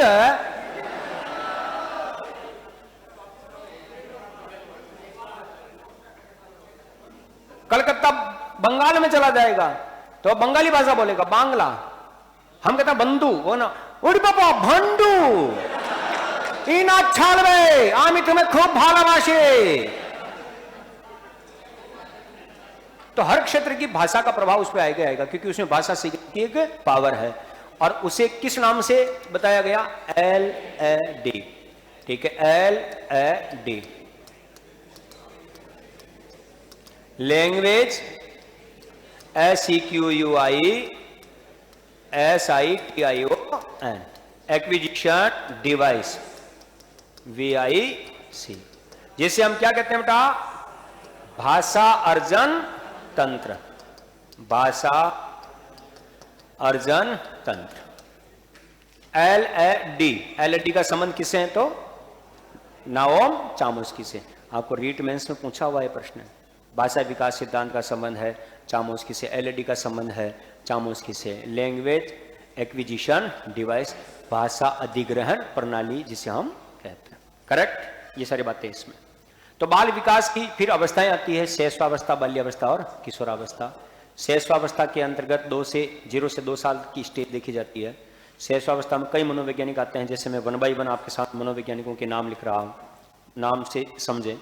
वैलेंटाइन ने शैशवावस्था के बारे में क्या कहा था कि शैशवावस्था जीवन की सबसे संवेदनशील अवस्था, सीखने का आदर्श काल, जीवन का महत्वपूर्ण काल। वैलेंटाइन के अनुसार शैशवावस्था सीखने का आदर्श काल, जीवन का संवेदनशील काल और सीखने की महत्वपूर्ण अवस्था। ठीक है, फिर हम बात करते हैं सिगमंड फ्राइड के अनुसार बालक बालिकाओं को जो कुछ भी बनना होता है 4 से 5 वर्ष की आयु में बन जाता है। वाटसन के अनुसार शैशवावस्था में के प्रारंभिक 2 वर्षों में, प्रारंभिक 2 वर्षों में, स्ट्रेंग की परिभाषा बता रहा हूं, स्ट्रेंग के अनुसार के प्रारंभिक 2 वर्षों में बालक अपने भावी जीवन का शिलान्यास करता है। वाटसन के अनुसार शैशवावस्था में सीखने की गति एवं तीव्रता या सीमा एवं तीव्रता बाद की अवस्थाओं से 2 गुनी होती है। शैशवावस्था में बालक बालिकाओं की सीखने की लिमिट और स्पीड बाद की अवस्थाओं से 2 गुनी होती है। ये किसके बारे में होगी बेटा? शैशवावस्था में। बाल्यावस्था 6 से 12 साल तक। स्ट्रेंग ने क्या कहा था कि शायद ही ऐसा कोई खेल हो जो 10 वर्ष का बालक न खेल पाए। सिम्पसन के अनुसार शैक्षणिक दृष्टि से बाल्यावस्था के समान और कोई महत्वपूर्ण अवस्था नहीं है। कोलब्रुश के अनुसार जीवन का सबसे अनोखा काल। किलपेट्री के अनुसार सामाजिकरण की दृष्टि से प्रतिद्वंदात्मक सामाजिकरण की अवस्था है। रोज के अनुसार बाल्यावस्था मिथ्या परिपक्वता या छद्म परिपक्वता की अवस्था है। किशोरावस्था के संबंध में वैलेंटाइन की परिभाषा सुनना। किशोरावस्था अपराध प्रवृत्ति के विकास का नाजुक समय और किशोरावस्था के सच्ची मित्रता और स्थायी शत्रुता किशोरावस्था की प्रमुख विशेषता है। किशोरावस्था को सबसे कठिन काल किसने कहा है? किलपेट्रिक ने। और किशोर प्रौढ़ व्यक्ति को अपने मार्ग की बाधा समझता किसने कहा है? कॉलसनिक। किशोरावस्था संघर्ष, तनाव, तूफान की अवस्था, स्टैनले हॉल। और किशोरावस्था में बालक बालिकाओं को निर्णय करने का कोई अनुभव नहीं होता, किसके अनुसार? स्किनर के अनुसार। तो ये छोटी मोटी बातें मिलकर हमारे बाल विकास की बातें होगी।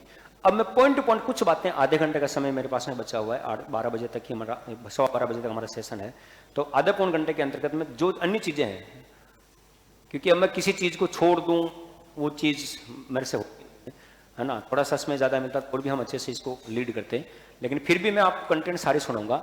अधिगम में देखो, कौन सा पॉइंट बेटा? अधिगम है ना। कंटेंट सारा सुना के, चाहे 10 मिनट में आपको और एक्स्ट्रा रोक सकता हूं, लेकिन कंटेंट सारा सुना के भेजूंगा ताकि आपको। दूसरी चीज, टेस्ट आप सभी को देना है। अभी मेरी क्लास खत्म होते ही आधे पौन घंटे बाद में आपका टेस्ट शुरू हो जाएगा, आधे घंटे का टेस्ट होगा, वो टेस्ट आप जरूर देना। इस टेस्ट के अंतर्गत आपको मेरी तरफ से एक सरप्राइज गिफ्ट है मतलब है मतलब है, और वो गिफ्ट आपकी जीवन के लिए बहुत महत्वपूर्ण है।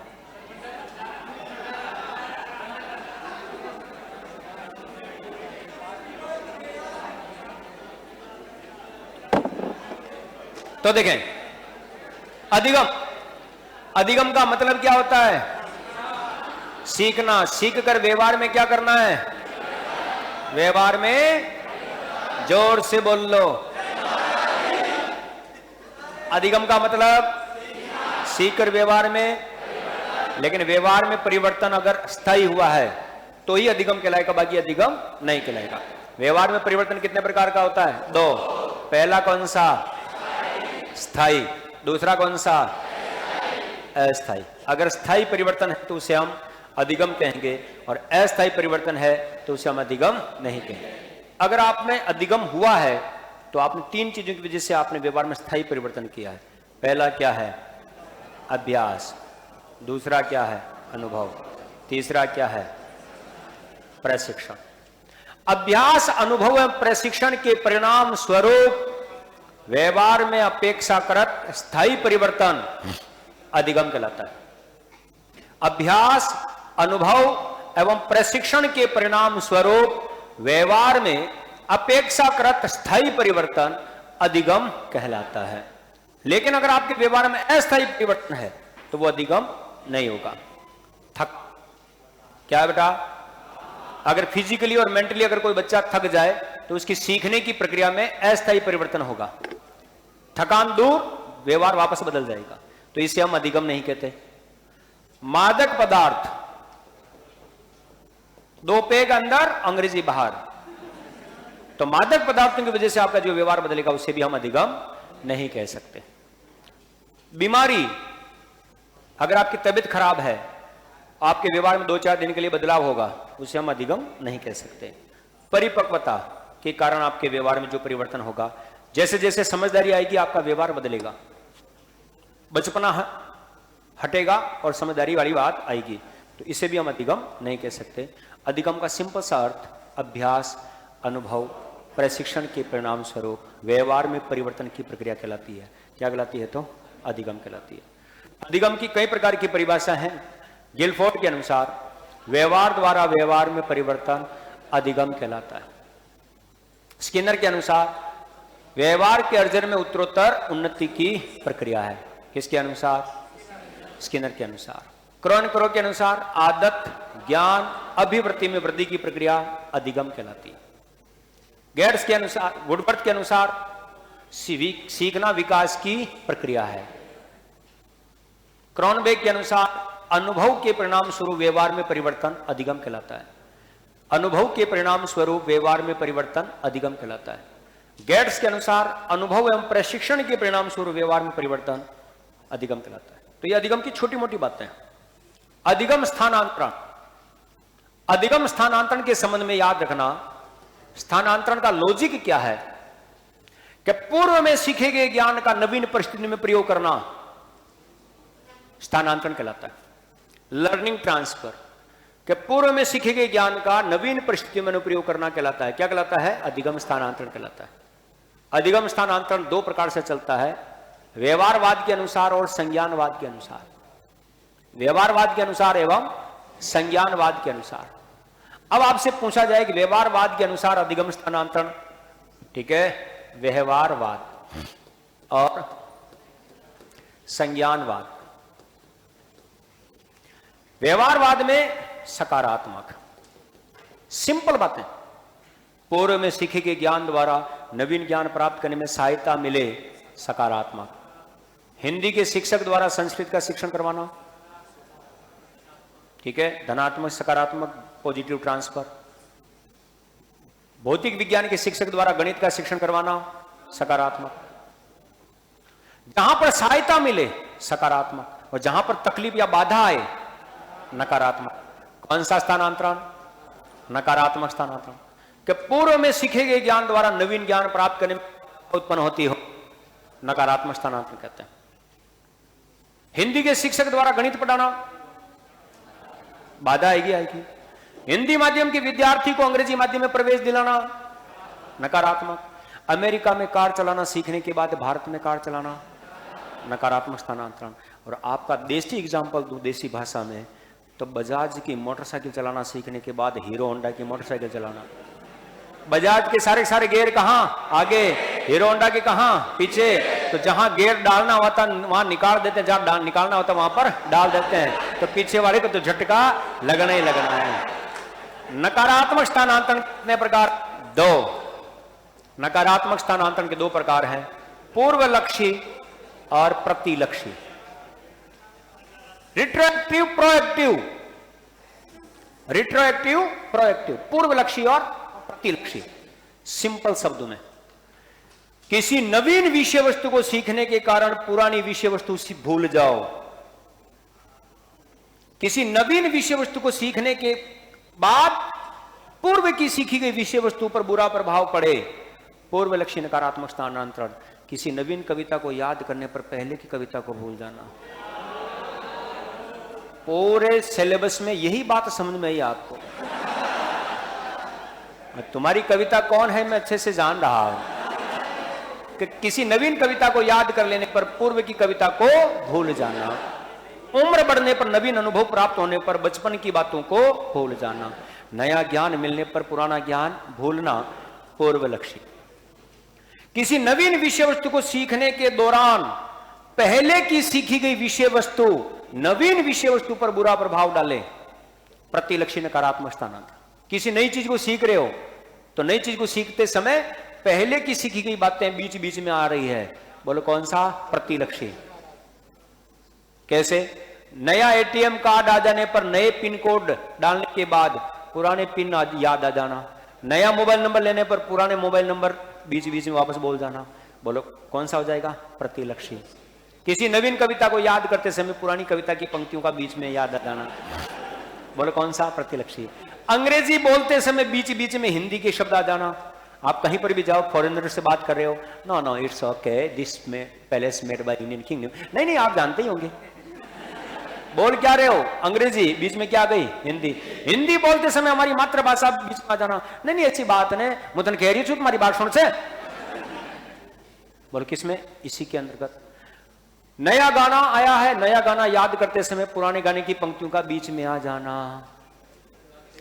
ए मेरे यार बता दे मुझे मेरी जिंदगी से जाने का क्या लोगे तुम, गाड़ी लेवे घोड़ा लेवे लेवे हीरो होंडा।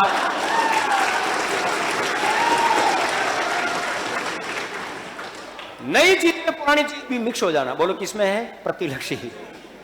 नकारात्मक। पूर्व में सीखे गए ज्ञान द्वारा नवीन ज्ञान प्राप्त करने में कोई प्रभाव न पड़ना, सहायता मिले तो सकारात्मक, बाद उत्पन्न हो कोई इफेक्ट ना हो, जीरो ट्रांसफर। पूर्व में सीखे गए ज्ञान द्वारा नवीन ज्ञान प्राप्त करने में कोई प्रभाव न डालना, शून्य स्थानांतरण कहलाता है। एक क्रिकेट का बल्लेबाज बहुत अच्छी बल्लेबाजी करता है, परंतु अभ्यास के माध्यम से उसने गेंदबाजी भी अच्छी करना सीख लिया, लेकिन उसकी बल्लेबाजी पर कोई इफेक्ट नहीं पड़ा, शून्य स्थानांतरण। रहीम का दोहा याद करने के बाद कबीर का दोहा याद करना, शून्य स्थानांतरण। रहीम का दोहा अलग है, कबीर का दोहा अलग है। रहीम था का प्रेम का मत छोड़ो छिटकाए, टूटे जुड़े से फिर ना मिले मिले पड़ जाए। पाहन पूजा हरि मिले तो मैं पूजूं पहाड़, ताकि चाकी बली पीसी खाई संसार। रहीम का दोहा याद करने पर कबीर का दोहा याद करने में कोई मदद नहीं मिलती, दोनों को अलग अलग याद करना पड़ता है। राष्ट्रगान याद करने के बाद प्रतिज्ञा याद करना। प्रार्थना सभा में बोलते हैं ना, जन गण मन अधिनायक जय हे भारत भाग्य, बोलते हैं नहीं बोलते? अब प्रतिज्ञा हाथ लंबा करके ना, भारत मेरा देश है, समस्त भारतीय मेरे वो हैं।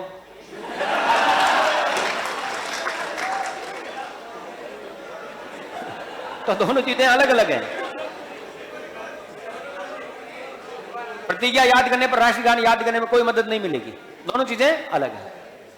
संज्ञानवाद में क्षैतिज स्थानांतरण, कौन सा स्थानांतरण? क्षैतिज स्थानांतरण। किसी एक परिस्थिति में सीखे गए ज्ञान का प्रयोग उसी के समान दूसरी परिस्थिति में सीखना, किसी एक परिस्थिति में अर्जित ज्ञान का प्रयोग उसी के समान किसी दूसरी परिस्थिति में करना। यहां पर गिनती सीखी, यहां पर जोड़बाकी की, यहां पर गणित है, यहां पर भी गणित है। वर्ण सीखने के बाद व्याकरण सीखना, ये सकारात्मक स्थानांतरण के ही भाग है, याद रखना।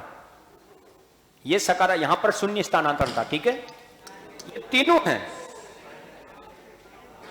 ये सकारात्मक स्थानांतरण के ही भाग। क्षैतिज स्थानांतरण, किसी एक परिस्थिति में अर्जित ज्ञान का प्रयोग उसी के समान किसी दूसरी परिस्थिति में करना, क्षैतिज स्थानांतरण।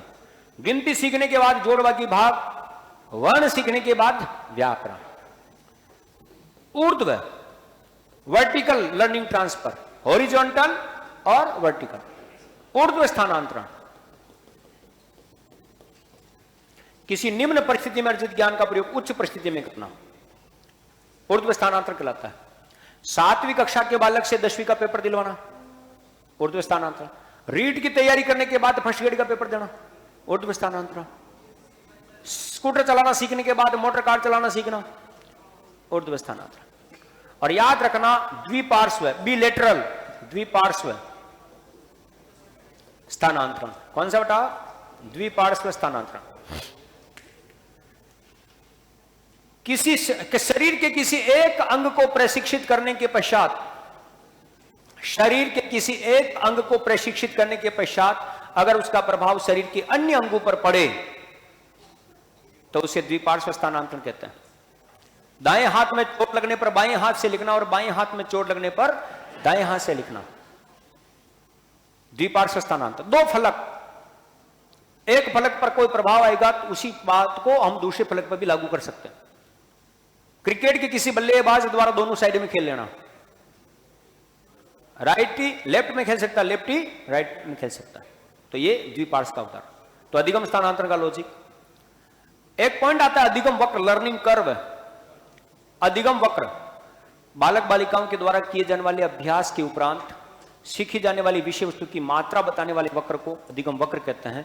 आप जितनी मेहनत करोगे उसकी मात्रा बताने वाला वक्र अधिगम वक्र कहलाता है। अधिगम वक्र के मुख्य 3 प्रकार हैं, जबकि वर्तमान में कितने हैं? 4। कभी एग्जाम में पूछा जाए तो 3 और 4 दोनों ऑप्शन में दे रखे हो तो पहली प्रायोरिटी कितनी देनी है? 3। और 3 न होने की स्थिति में कितने राइट करने हैं? 4। किस किसने बताए थे? लेकमैन और बेकर ने।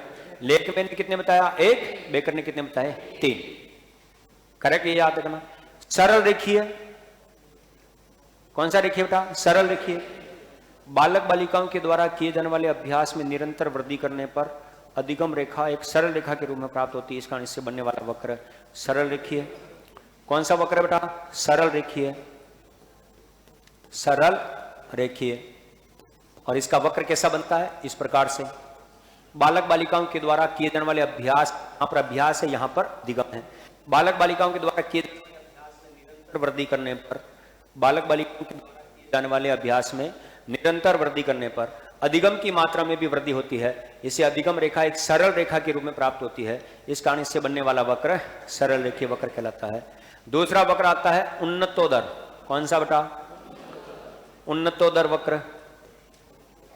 ठीक है, उन्नतोदर वक्र, कॉन्वेक्स कर्व। अब याद रखना इसका जो कर्व बनता है वो इस प्रकार से बनता है। बालक बालिकाओं के संबंध में ध्यान देना है कि प्रारंभिक दशा में बहुत ही कम अभ्यास होने के बावजूद भी अधिगम की मात्रा में ज्यादा वृद्धि होती है। प्रारंभिक दशा में बहुत ही कम अभ्यास होने के उपरांत भी अधिगम की मात्रा में बहुत ही ज्यादा वृद्धि होती है। यहां अभ्यास है, यहां पर लर्निंग अधिगम है। यहां पर मेहनत कम की लेकिन रिजल्ट यहां ज्यादा है कि प्रारंभिक दशा में बहुत ही कम अभ्यास करने के उपरांत भी अधिगम की मात्रा में अत्यधिक वृद्धि होती है, परंतु अभ्यास न होने के कारण अधिगम धीरे धीरे झुक जाती है, जिससे अधिगम का क्या बनता है? यहाँ पर पठार। और अधिगम का पठार बनने के बाद रेखा पुनः स्टीज में गिरने लगती है। अतः इससे बनने वाला वक्र उन्नतोदर वक्र कहलाता है। इसकी परिभाषा एक लाइन में आती है, इस वक्र में प्रारंभ में सीखने की दर तीव्र और अंत में मंद या धीमी हो जाती है। वह वक्र जिसमें सीखने की मात्रा प्रारंभ में तीव्र और अंत में धीमी हो जाती है, उन्नतोदर वक्र। ठीक है, इसी का कंपैरिजन नतोदर वक्र से, कॉन्वेक्स कौन केव से करें हम? नतोदर वक्र। नतोदर याद रखना, इसका जो वक्र बनता है वो इस प्रकार से बनता है। शुरुआत में बहुत ही ज्यादा मेहनत करने के बावजूद भी रिजल्ट कम आता है।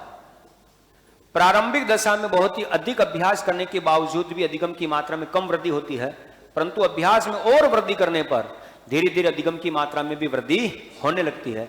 अतः इससे बनने वाला वक्र कौन सा वक्र कहलाता है? नतोदर वक्र। ये प्रतिभाशाली बालकों का वक्र है, ये पिछड़े बालकों का वक्र है, ये सामान्य बालकों का वक्र है। और चौथा जो वक्र आता है मिश्रित वक्र। कौन सा वक्र? मिश्रित वक्र। तो मिश्रित वक्र में ध्यान रखना, इसका वक्र सांप की तरह बनता है और सृजनशील बालकों का वक्र है। कौन से बालकों का? सृजनशील बालकों का वक्र। तो वक्र के मुख्य प्रकार कितने हैं? 3, और बाकी वर्तमान में कितने हैं? 4। एग्जाम में प्रश्न पूछा जाए कि कितने वक्र हैं बेटा, तो 3 ही है। लेकिन ऑप्शन में अगर 3 न होकर 4 हो तो फिर भी आपको क्या करना, फिर 4 करना। करेक्ट। अधिगम के सिद्धांतों के नाम और उसका सामान्य परिचय दे रहा हूं ताकि आपको मैं कवर करवा सकूं। अधिगम के सिद्धांतों में देखें, इधर सबसे पहले जो सिद्धांत हम पढ़ते हैं व्यवहारवाद के अनुसार, किसके अनुसार, और दूसरे जो सिद्धांत पढ़ते हैं हम अनुकूलित अनुक्रिया उद्दीपक अनुक्रिया क्रिया प्रसूत, ठीक है, पुनर्बलन सिद्धांत। कौन सा सिद्धांत, पुनर्बलन सिद्धांत, समीपता सिद्धांत, प्रतिस्थापन सिद्धांत, प्रतिस्थापन सिद्धांत। इधर देखें प्रतिपादक कौन, पावलोव 1904। अनुकूलित अनुक्रिया सिद्धांत का प्रतिपादक कौन, पावलोव, कब दिया, 1904 में। अनुकूलित अनुक्रिया कहते किसे हैं, किसी अस्वाभाविक उद्दीपक के साथ स्वाभाविक क्रिया का होना, किसी अस्वाभाविक उद्दीपक के साथ स्वाभाविक क्रिया का होना अनुकूलित अनुक्रिया कहलाता है। लगातार देखो उद्दीपक 2 प्रकार के होते हैं, ठीक है, स्वाभाविक और अस्वाभाविक, स्वाभाविक और अस्वाभाविक। जो वस्तु हम प्रकृति से प्राप्त करते हैं वो हमारे लिए स्वाभाविक उद्दीपक है, और जो वस्तु हम खुद क्रिएट करते हैं हमारे लिए वो अस्वाभाविक उद्दीपक है। तो हमारी क्रियाएं भी कितनी प्रकार की होती, 2, स्वाभाविक के साथ में स्वाभाविक, अस्वाभाविक के साथ में अस्वाभाविक। भोजन देखकर मुंह में लार का आना स्वाभाविक है, अनुबंधित है, सॉरी अनानुबंधित है ये, और घंटी के माध्यम से लार आना ये अनुबंधित है। तो याद रखना किसी अस्वाभाविक उद्दीपक के माध्यम से स्वाभाविक क्रिया का होना अनुकूलित अनुक्रिया कहलाता है। कैसे, एक बार पावलोव ने कुत्ते को क्या दिया, भोजन, भोजन देकर कुत्ते के मुंह से क्या आ गई, लार। बोलो भोजन देखकर लार आना कोई स्वाभाविक क्रिया तो है, अनुबंधन है ही नहीं। भोजन देखेंगे तो स्वाभाविक बात यही कि लार आएगी आएगी, भोजन लार भोजन लार भोजन लार भोजन लार भोजन लार, हमेशा हम भोजन देते लार आ जाती। अब ध्यान देना है कुत्ते का बॉन्ड किसके साथ है, एक ने कुत्ते को भोजन देने से पहले क्या बजाई, तुरंत क्या दिया, फिर भी क्या आई, पहले रोज भोजन देते लार आ जाती, भोजन लार। अब घंटी बजा कर दे रहे थे, घंटी भोजन लार, घंटी भोजन लार, घंटी भोजन लार। तो जो अनुबंधन भोजन के साथ था वही अनुबंधन किसके साथ हो गया, अगले दिन क्या बजी, केवल, और घंटी बजते ही कुत्ते को क्या लगा, कुत्ते को क्या लगा कि अब भोजन मिलेगा, लेकिन हमने तो दिया ही नहीं है। बोलो ये लार किसकी वजह से आई, तो यहां पर क्रिया स्वाभाविक है, यहां पर भी क्रिया स्वाभाविक है, यहां पर क्रिया क्या है, ठीक है, क्या बेटा, अस्वाभाविक। तो याद रखना ये अनुकूलित अनुक्रिया का पद आपका ये रहा, घंटी भोजन लार, CS plus UCS equal to UCR। जो व्यवहार भोजन के साथ हो रहा था वही व्यवहार घंटी के साथ में भी हो गया। तो याद रखना किसी अस्वाभाविक उद्दीपक के माध्यम से स्वाभाविक क्रिया का होना अनुकूलित अनुक्रिया कहलाता है। करेक्ट। और हर व्यक्ति किसी न किसी अनुबंधन के माध्यम से सीखता है। ये कौन कहता है, पावलोव। अनुकूलित बाद में उद्दीपक अनुक्रिया सिद्धांत का प्रतिपादक कौन, थार्नडाइक। थार्नडाइक ने यह सिद्धांत कब दिया था, 1898। किसी भी चीज को सीखने के लिए किसके ऊपर बल दिया, उद्दीपक। क्या कहा था, किसी भी वस्तु को प्राप्त करने के लिए, किसी भी कार्य को प्राप्त करने के लिए सामने उद्दीपक का होना अति आवश्यक है। उद्दीपक के बिना अनुक्रिया प्रारंभ नहीं हो सकती। आपकी वैकेंसी आपके लिए किसका काम कर रही है, आपकी वैकेंसी आपके लिए किसका काम कर रही है, उद्दीपक का। वैकेंसी सामने है तो अनुक्रिया हो रही है। और आज ही अगर उद्दीपक हटा दे तो भाई साहब शाम को थैला पार्टी बंद। मैं कभी कभी न्यूज पढ़ता हूं, नहीं पढ़ता हूं, आपके सामने आपकी उद्दीपक है, आपका वैकेंसी है, तो उद्दीपक का काम आप पढ़ाई कर रहे हो, तैयारी कर रहे हो। लेकिन अगर इस वैकेंसी को आज ही अगर हटा दिया जाए, उद्दीपक को हटा दिया जाए, तो आपकी अनुक्रिया बंद हो जाएगी। नमस्कार। आज के मुख्य समाचार इस प्रकार हैं कि सीएम भजनलाल शर्मा ने अधिकारियों की संग ली उच्च स्तरीय बैठक में यह निर्णय लिया है कि वर्तमान समय में राज्य सरकार पर बढ़ते हुए वित्तीय भार को देखते हुए आगामी 3rd ग्रेड, 2nd ग्रेड और 1st ग्रेड की शिक्षक भर्ती परीक्षाओं को स्थगित किया जाता है। यह भर्ती परीक्षाएं आगामी 22 वर्षों के बाद आयोजित की जाएगी। तो कसम से कह रहा हूं आज की आज थैला पार्टी बंद हो जाए। बोलो सही या गलत?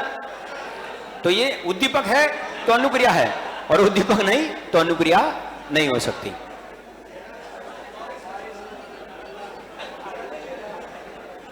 तो किसी भी चीज को सीखने में उद्दीपक, और उद्दीपक के बाद में क्या होना है? अनुक्रिया। तो उद्दीपक अनुक्रिया सिद्धांत किसने दिया? थॉर्नडाइक। क्रिया प्रसूत सिद्धांत किसने दिया? स्किनर। कब दिया था? 1938। पुनर्बलन सिद्धांत किसने दिया था? हल। कब दिया था? 1915। प्रतिस्थापन सिद्धांत किसने दिया? E.R. गुथरी। किसने दिया? 1936। कब दिया बेटा? 1936। तो व्यवहारवाद में ये 5 कंटेंट देखने को मिलते हैं, ठीक है। संज्ञानवाद में देखो, संज्ञानवाद में सोपानिकी सिद्धांत, सोपानिकी सिद्धांत किसने दिया? गे ने। कब दिया? 1970 में। अधिगम के कितने प्रकार बताए? 8। सामाजिक अधिगम सिद्धांत किसने दिया? सामाजिक अधिगम बांडुरा ने। कब दिया? 1977। क्षेत्रवादी सिद्धांत याद देखें, क्षेत्रवादी सिद्धांत किसने दिया? कोर्ट। जोर से बोलो। और चिन्ह पूर्णकार सिद्धांत किसने दिया? टोलमैन। किसने दिया बेटा? 1932 में। कब दिया? 1932 में। अनुभवजन्य सिद्धांत किसने दिया? Carl Rogers. किसने दिया बेटा? Carl Rogers. काला रोजड़ा। कार्ल रोजर्स, काला रोजड़ा।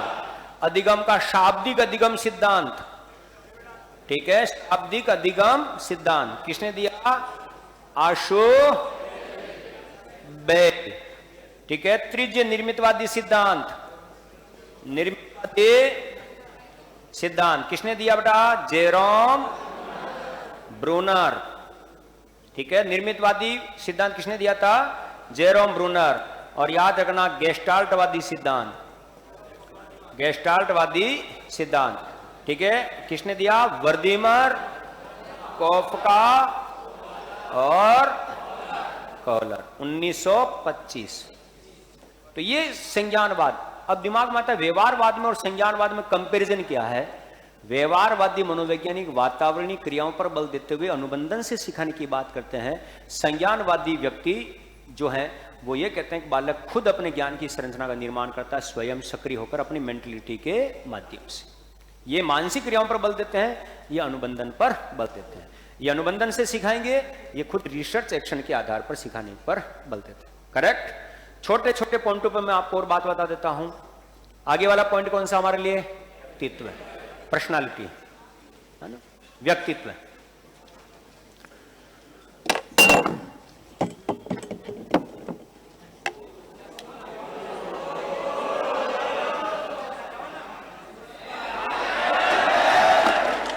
व्यक्तित्व। चश्मा लगाएंगे, पहले पढ़ा देते हैं।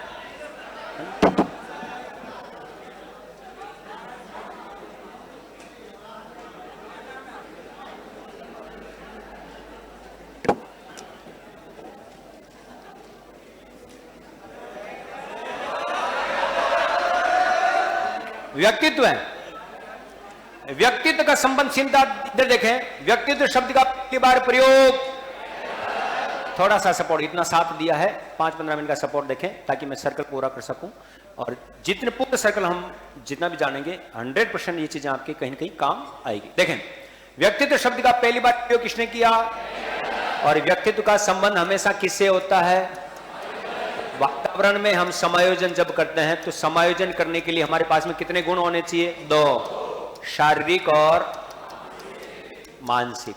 अगर हम वातावरण में समायोजन कर रहे हैं कितने गुणों से कर रहे हैं? लोगों को प्रभावित करेंगे 2 गुणों से, शारीरिक गुणों से और मानसिक गुणों से। बड़े अच्छे लगते हो, या तो शकल से या अक्ल से। बोलो, एक दूसरे को प्रभावित करने की योग्यता ही क्या कहलाती है? और एक दूसरे को प्रभावित करते हुए वातावरण में अपना पद बनाते हैं, हम अपना एक स्थान बना लेते हैं। इसका मतलब हम वातावरण में क्या कर रहे हैं? समायोजन। और हम एक दूसरे को प्रभावित करते हैं, तो एक दूसरे को प्रभावित करने की योग्यता क्या कहलाती है? व्यक्तित्व है।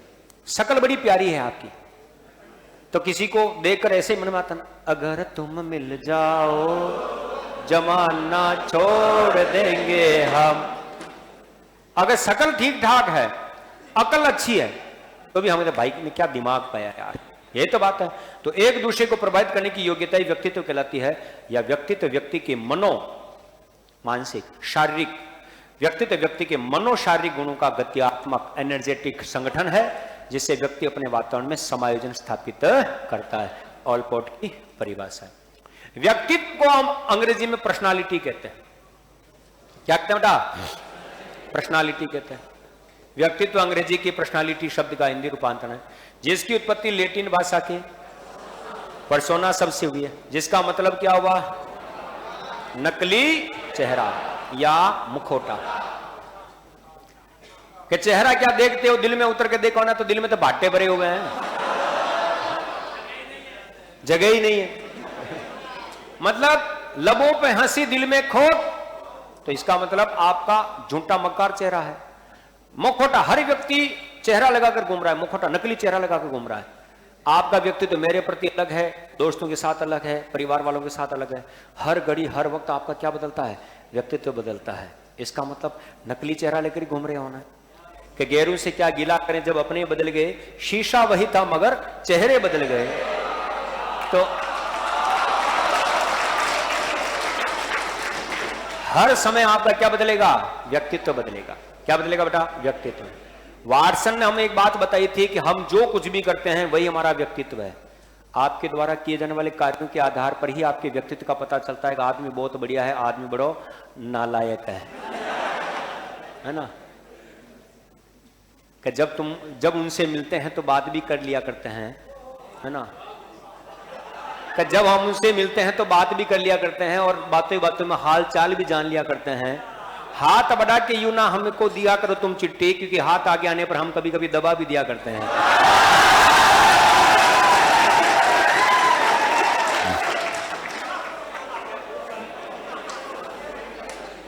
कि कुछ पलों की इस अवधि को, है ना, समेटने की कोशिश की जा रही है, कुछ क्षणों में आपको समझने की चेष्टा की जा रही है। सीखने का अगला कदम हमारा कहाँ होगा पता नहीं, पर जो आपके अंदाज से सीखा जा रहा है वह कहीं ना मिलने की संभावना की जा रही है। चिट्ठी पे चिट्ठी, माय गॉड। सृजनात्मक बालक प्रतिभाशाली बालक में संबंध पाया जाता है। सृजनात्मक बालक में और प्रतिभाशाली बालक में ये संबंध पाया। प्रतिभाशाली बालक में ध्यान रखना अभिसारी चिंतन होता है, सृजनात्मक बालक में अपसारी चिंतन पाया जाता है। गिलफोर्ड के अनुसार सृजनात्मकता बुद्धि का ही एक अंश है जिसमें सकारात्मक संबंध पाया जाता है। ऐसा क्यों? क्योंकि एक सृजनात्मक बालक प्रतिभाशाली बालक बन सकता है, लेकिन एक प्रतिभाशाली बालक कभी भी सृजनात्मक बालक नहीं बन सकता। रेट L1 की चलिए साहब, पर्सनालिटी। फिर व्यक्तित्व के वर्गीकरण में देखना, कुछ बातें बोल रहा हूं। व्यक्तित्व का सर्वप्रथम वर्गीकरण करने का श्रेय हिप्पोक्रेट्स को जाता है। व्यक्तित्व का पहली बार वर्गीकरण जो किया है हिप्पोक्रेट्स के द्वारा दिया गया। किसके द्वारा? क्रेट्स के द्वारा दिया गया। कितने प्रकार बताए थे इसने? 4। संवेग, स्वभाव, रक्त द्रव के आधार पर। अपनी पुस्तक नेचर ऑफ मैन में आशावादी, क्रोधी, मंद और उदासीन। आशावादी, क्रोधी, मंद और उदासीन। ठीक है, याद रखना। ये कैसे होंगे? सैंग्यूइन। ये कैसे होंगे? कोलरिक। ये कैसे होंगे? फ्लेगमेटिक। और ये कैसे होंगे? मेलनकोलरिक। करेक्ट। रक्त, इनका जो रक्त है वो लाल कलर में, रक्त पीला, ठीक है, श्लेष्मा कप जैसा, और इनका काला। हमेशा मस्त मौला रहते हैं, चिड़चिड़ा स्वभाव, गुस्सा ज्यादा करते हैं, उदासीन प्रवृत्ति, गुलामी, आलसी प्रवृत्ति, और भाई साहब ये उजड़ी हुई रियासत के लूटे हुए सुल्तान। शकल पे हमेशा 12 बजी रहती है, तनावपूर्ण रहता है। शारीरिक संरचना के आधार पर व्यक्तित्व का वर्गीकरण, ध्यान दीजिएगा, शारीरिक संरचना के आधार पर व्यक्तित्व का वर्गीकरण करने का सबसे पहला जो श्रेय जाता है रोस्टन, 1824 में कितने प्रकार बताए? 4। दूसरा है भायोला, 1909 में कितने प्रकार बताए? 3। फिर है क्रेशमर, कितने प्रकार बताए? 1925 में, 26 में 4। और शेल्डन 1940 में कितने बताए? ठीक है, 1940 में 3 प्रकार बताए। अब आपसे कभी भी प्रश्न पूछा जाए शारीरिक संरचना के आधार पर व्यक्तित्व का पहला वर्गीकरण किसका? रोस्टन। रोस्टन न हो तो भायोला, भायोला न हो तो क्रेशमर, क्रेशमर न हो तो शेल्डन। स्प्रेगनर ने कितने प्रकार बताए? 6। स्प्रेगनर ने समाज शास्त्री गुणों के आधार पर व्यक्तित्व के कितने प्रकार बताए? 6। अपनी पुस्तक टाइप्स ऑफ मैन में धार्मिक, आर्थिक, सामाजिक, राजनीतिक, सैद्धांतिक और कलात्मक कितने प्रकार बताए? 6। कार्ल युंग ने कितने बताए? 2, अंतर्मुखी और बहिर्मुखी। कार्ल युंग ने मन के कितने भेद बताए? 2, चेतन और अचेतन। अचेतन मन के कितने भेद बताए? 2, व्यक्तिगत अचेतन और सामूहिक अचेतन। व्यक्तिगत अचेतन एवं सामूहिक अचेतन। तो ये व्यक्तित्व से जुड़ी हुई छोटी मोटी बातें हैं। फिर आता है अभिप्रेरणा। आप सभी जो साथी आज मेरे सामने आए हैं, आप किसकी वजह से आए हैं? अभिप्रेरणा से। वह आंतरिक मनोदशा, इतना लेट आकर तुमने वो काम किया है नालायकों, ठीक है?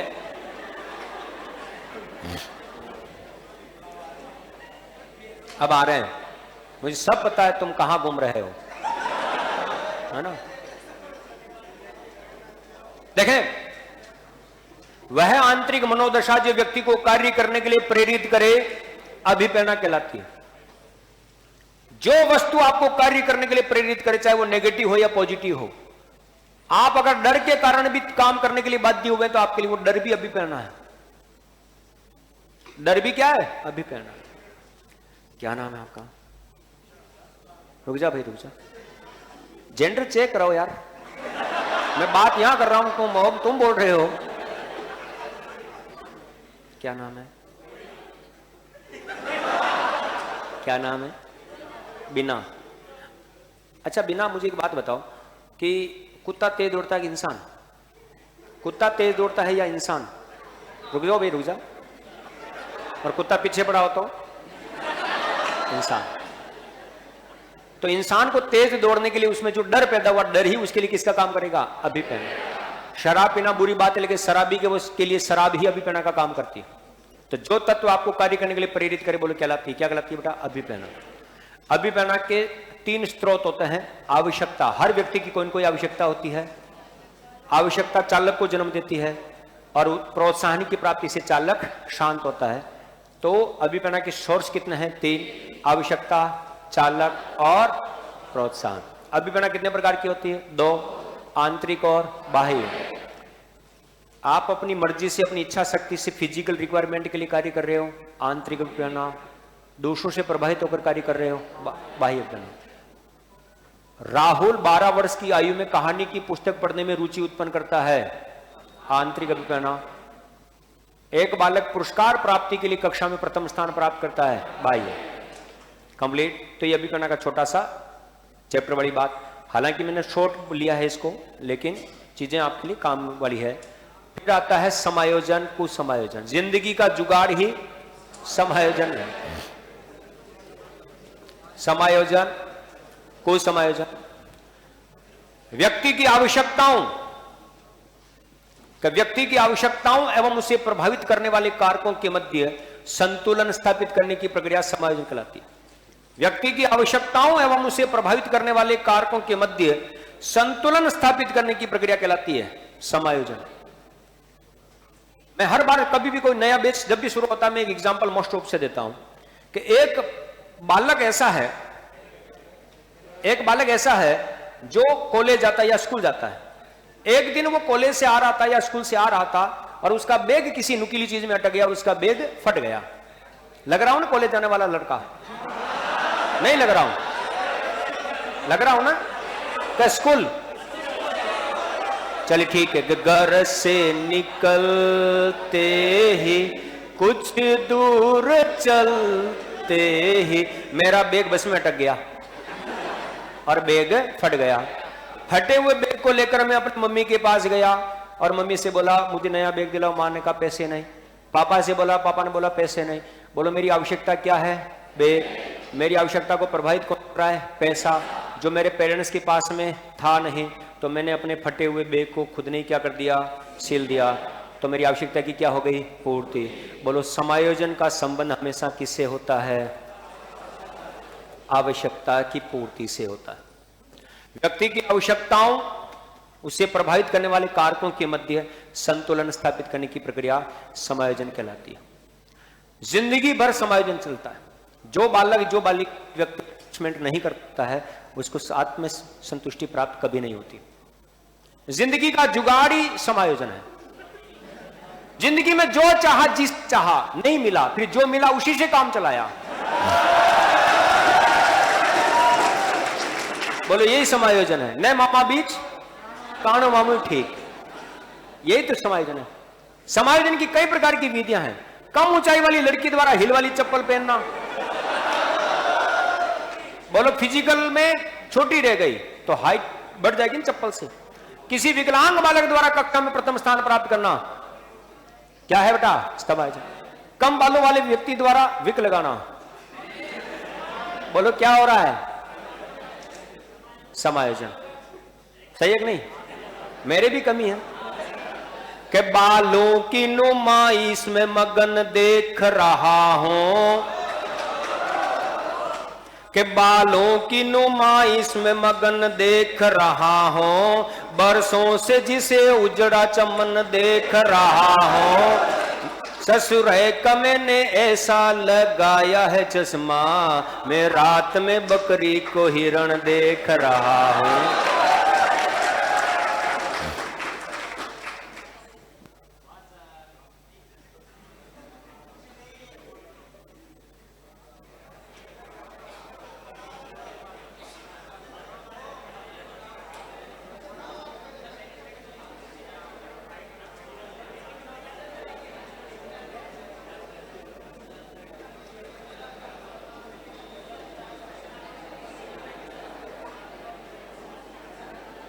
हाँ जी, तो याद रखना जिंदगी में हर चीज का एडजस्टमेंट।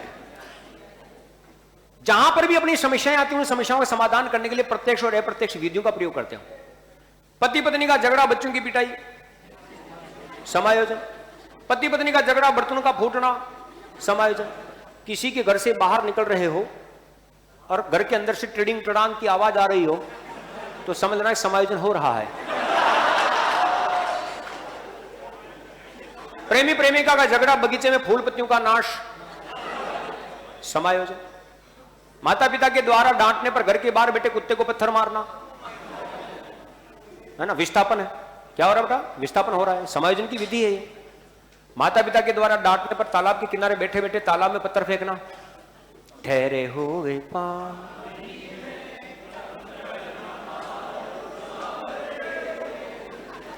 विद्यालय में पिटाई करने के बाद, विद्यालय में शिक्षक द्वारा पिटाई करने के बाद घर पर अपने छोटे भाई बहनों को पीटना, बोलो समायोजन।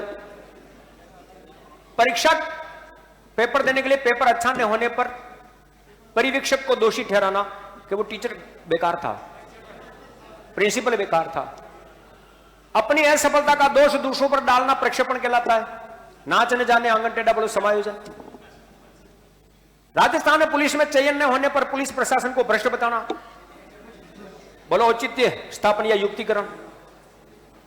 ट्रैफिक पुलिस द्वारा रोक लेने पर किसी राजनेता का नाम लेना, मैं उसको जानता हूं,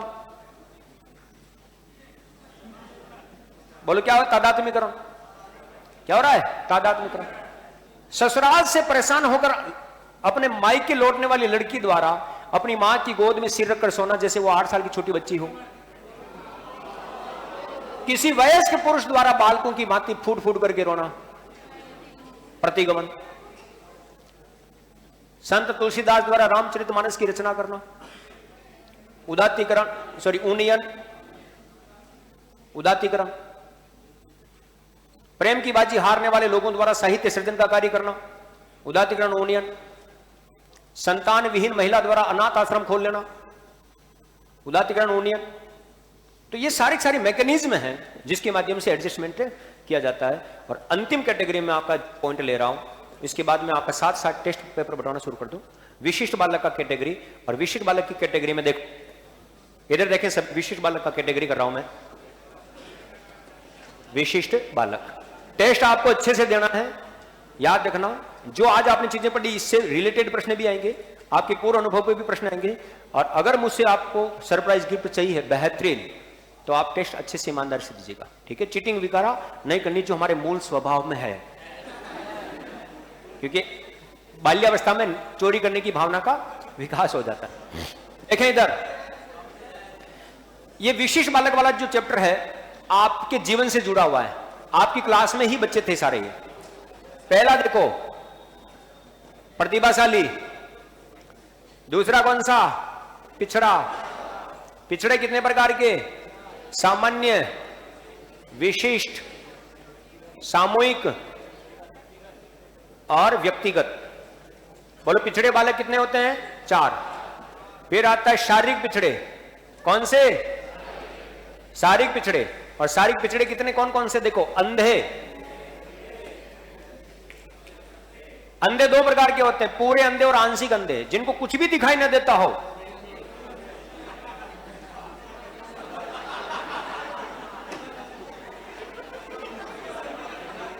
ये पूरे अंधे। और आंशिक अंधे, जिनके चश्मा लगता हो। चश्मा लगने वाले आंशिक अंधे होते हैं, ठीक है। मैं आप चश्मे लगने वालों की बुराई नहीं कर रहा हूं, हकीकत में ऐसे ही है। बहरे, ये बहरे भी 2 प्रकार के, आंशिक और पूरे। लेकिन आंशिक बहरा हो या पूरा बहरा हो, लेकिन इनके मतलब की बात हो, फिर ये सुन जाते हैं। गूंगे और हकलाने वाले,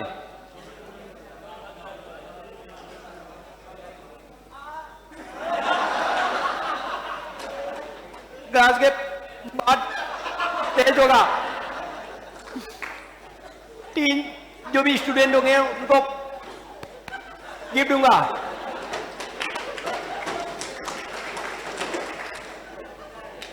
मानसिक पिछड़े,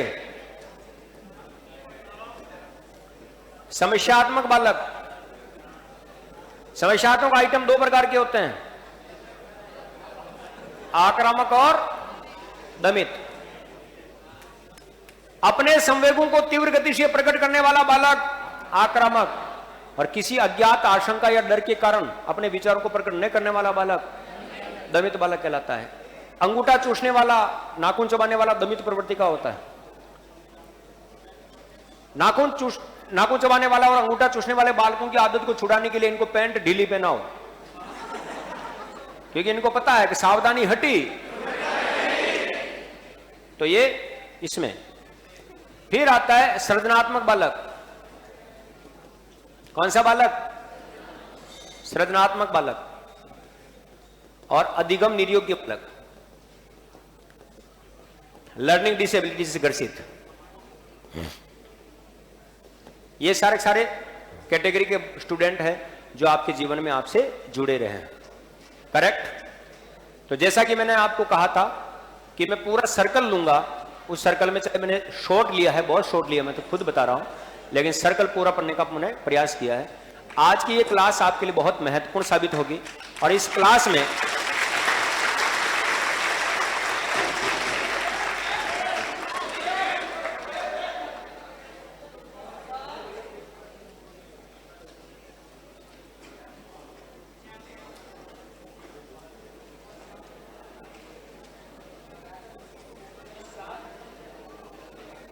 इस क्लास के अंतर्गत जितने भी कंटेंट आपके पास में आए हैं, चाहे आपने वर्बली सुना है, चाहे आपने लिखा है, ये आपकी सफलता में एक मील का पत्थर साबित होंगे। तो इस चीज को आप ध्यान से देखिएगा और समझिएगा, और जहां पर भी कभी भी कोई डाउट लगे फिर आप मेरे से कभी भी कंसल्ट कर सकते हैं। दूसरी चीज, जो टेस्ट पेपर आपको दिया जा रहा है ये डिजिटल OMR पर होगा। इसके अंतर्गत आपका जो 12:15 बजे, जैसे 12:15 बजे की ऑनलाइन टेस्ट शुरू हो जाएगा, जिसमें आपके पेपर के ऊपर QR कोड दे रखा है। आप अपने उत्कर्ष का ऐप ओपन करके इस QR कोड को स्कैन करोगे, उसमें आपकी OMR सीट सामने आ जाएगी। प्रश्न यहां से देखना है और गोले वहां पर मोबाइल से भरने। और कोई डाउट है तो आप पूछ सकते हो। और जैसे ही ये आधे घंटे का टेस्ट ही है, आधे घंटे में आपको 30 प्रश्न हल करने हैं। जैसे ही टेस्ट खत्म होता है, जो भी 3 टॉपर स्टूडेंट होंगे उनको मैं यहां पर मंच पर बुलाऊंगा और मेरी तरफ से और उत्कृष्ट परिवार की ओर से आपको सरप्राइज गिफ्ट भी प्रदान किया जाएगा। करेक्ट? तो आपका टेस्ट वगैरह की प्रक्रिया शुरू हो चुकी है, तो आप टेस्ट के लिए तैयार हो जाए जल्दी से। क्लास एंड चलिए साहब।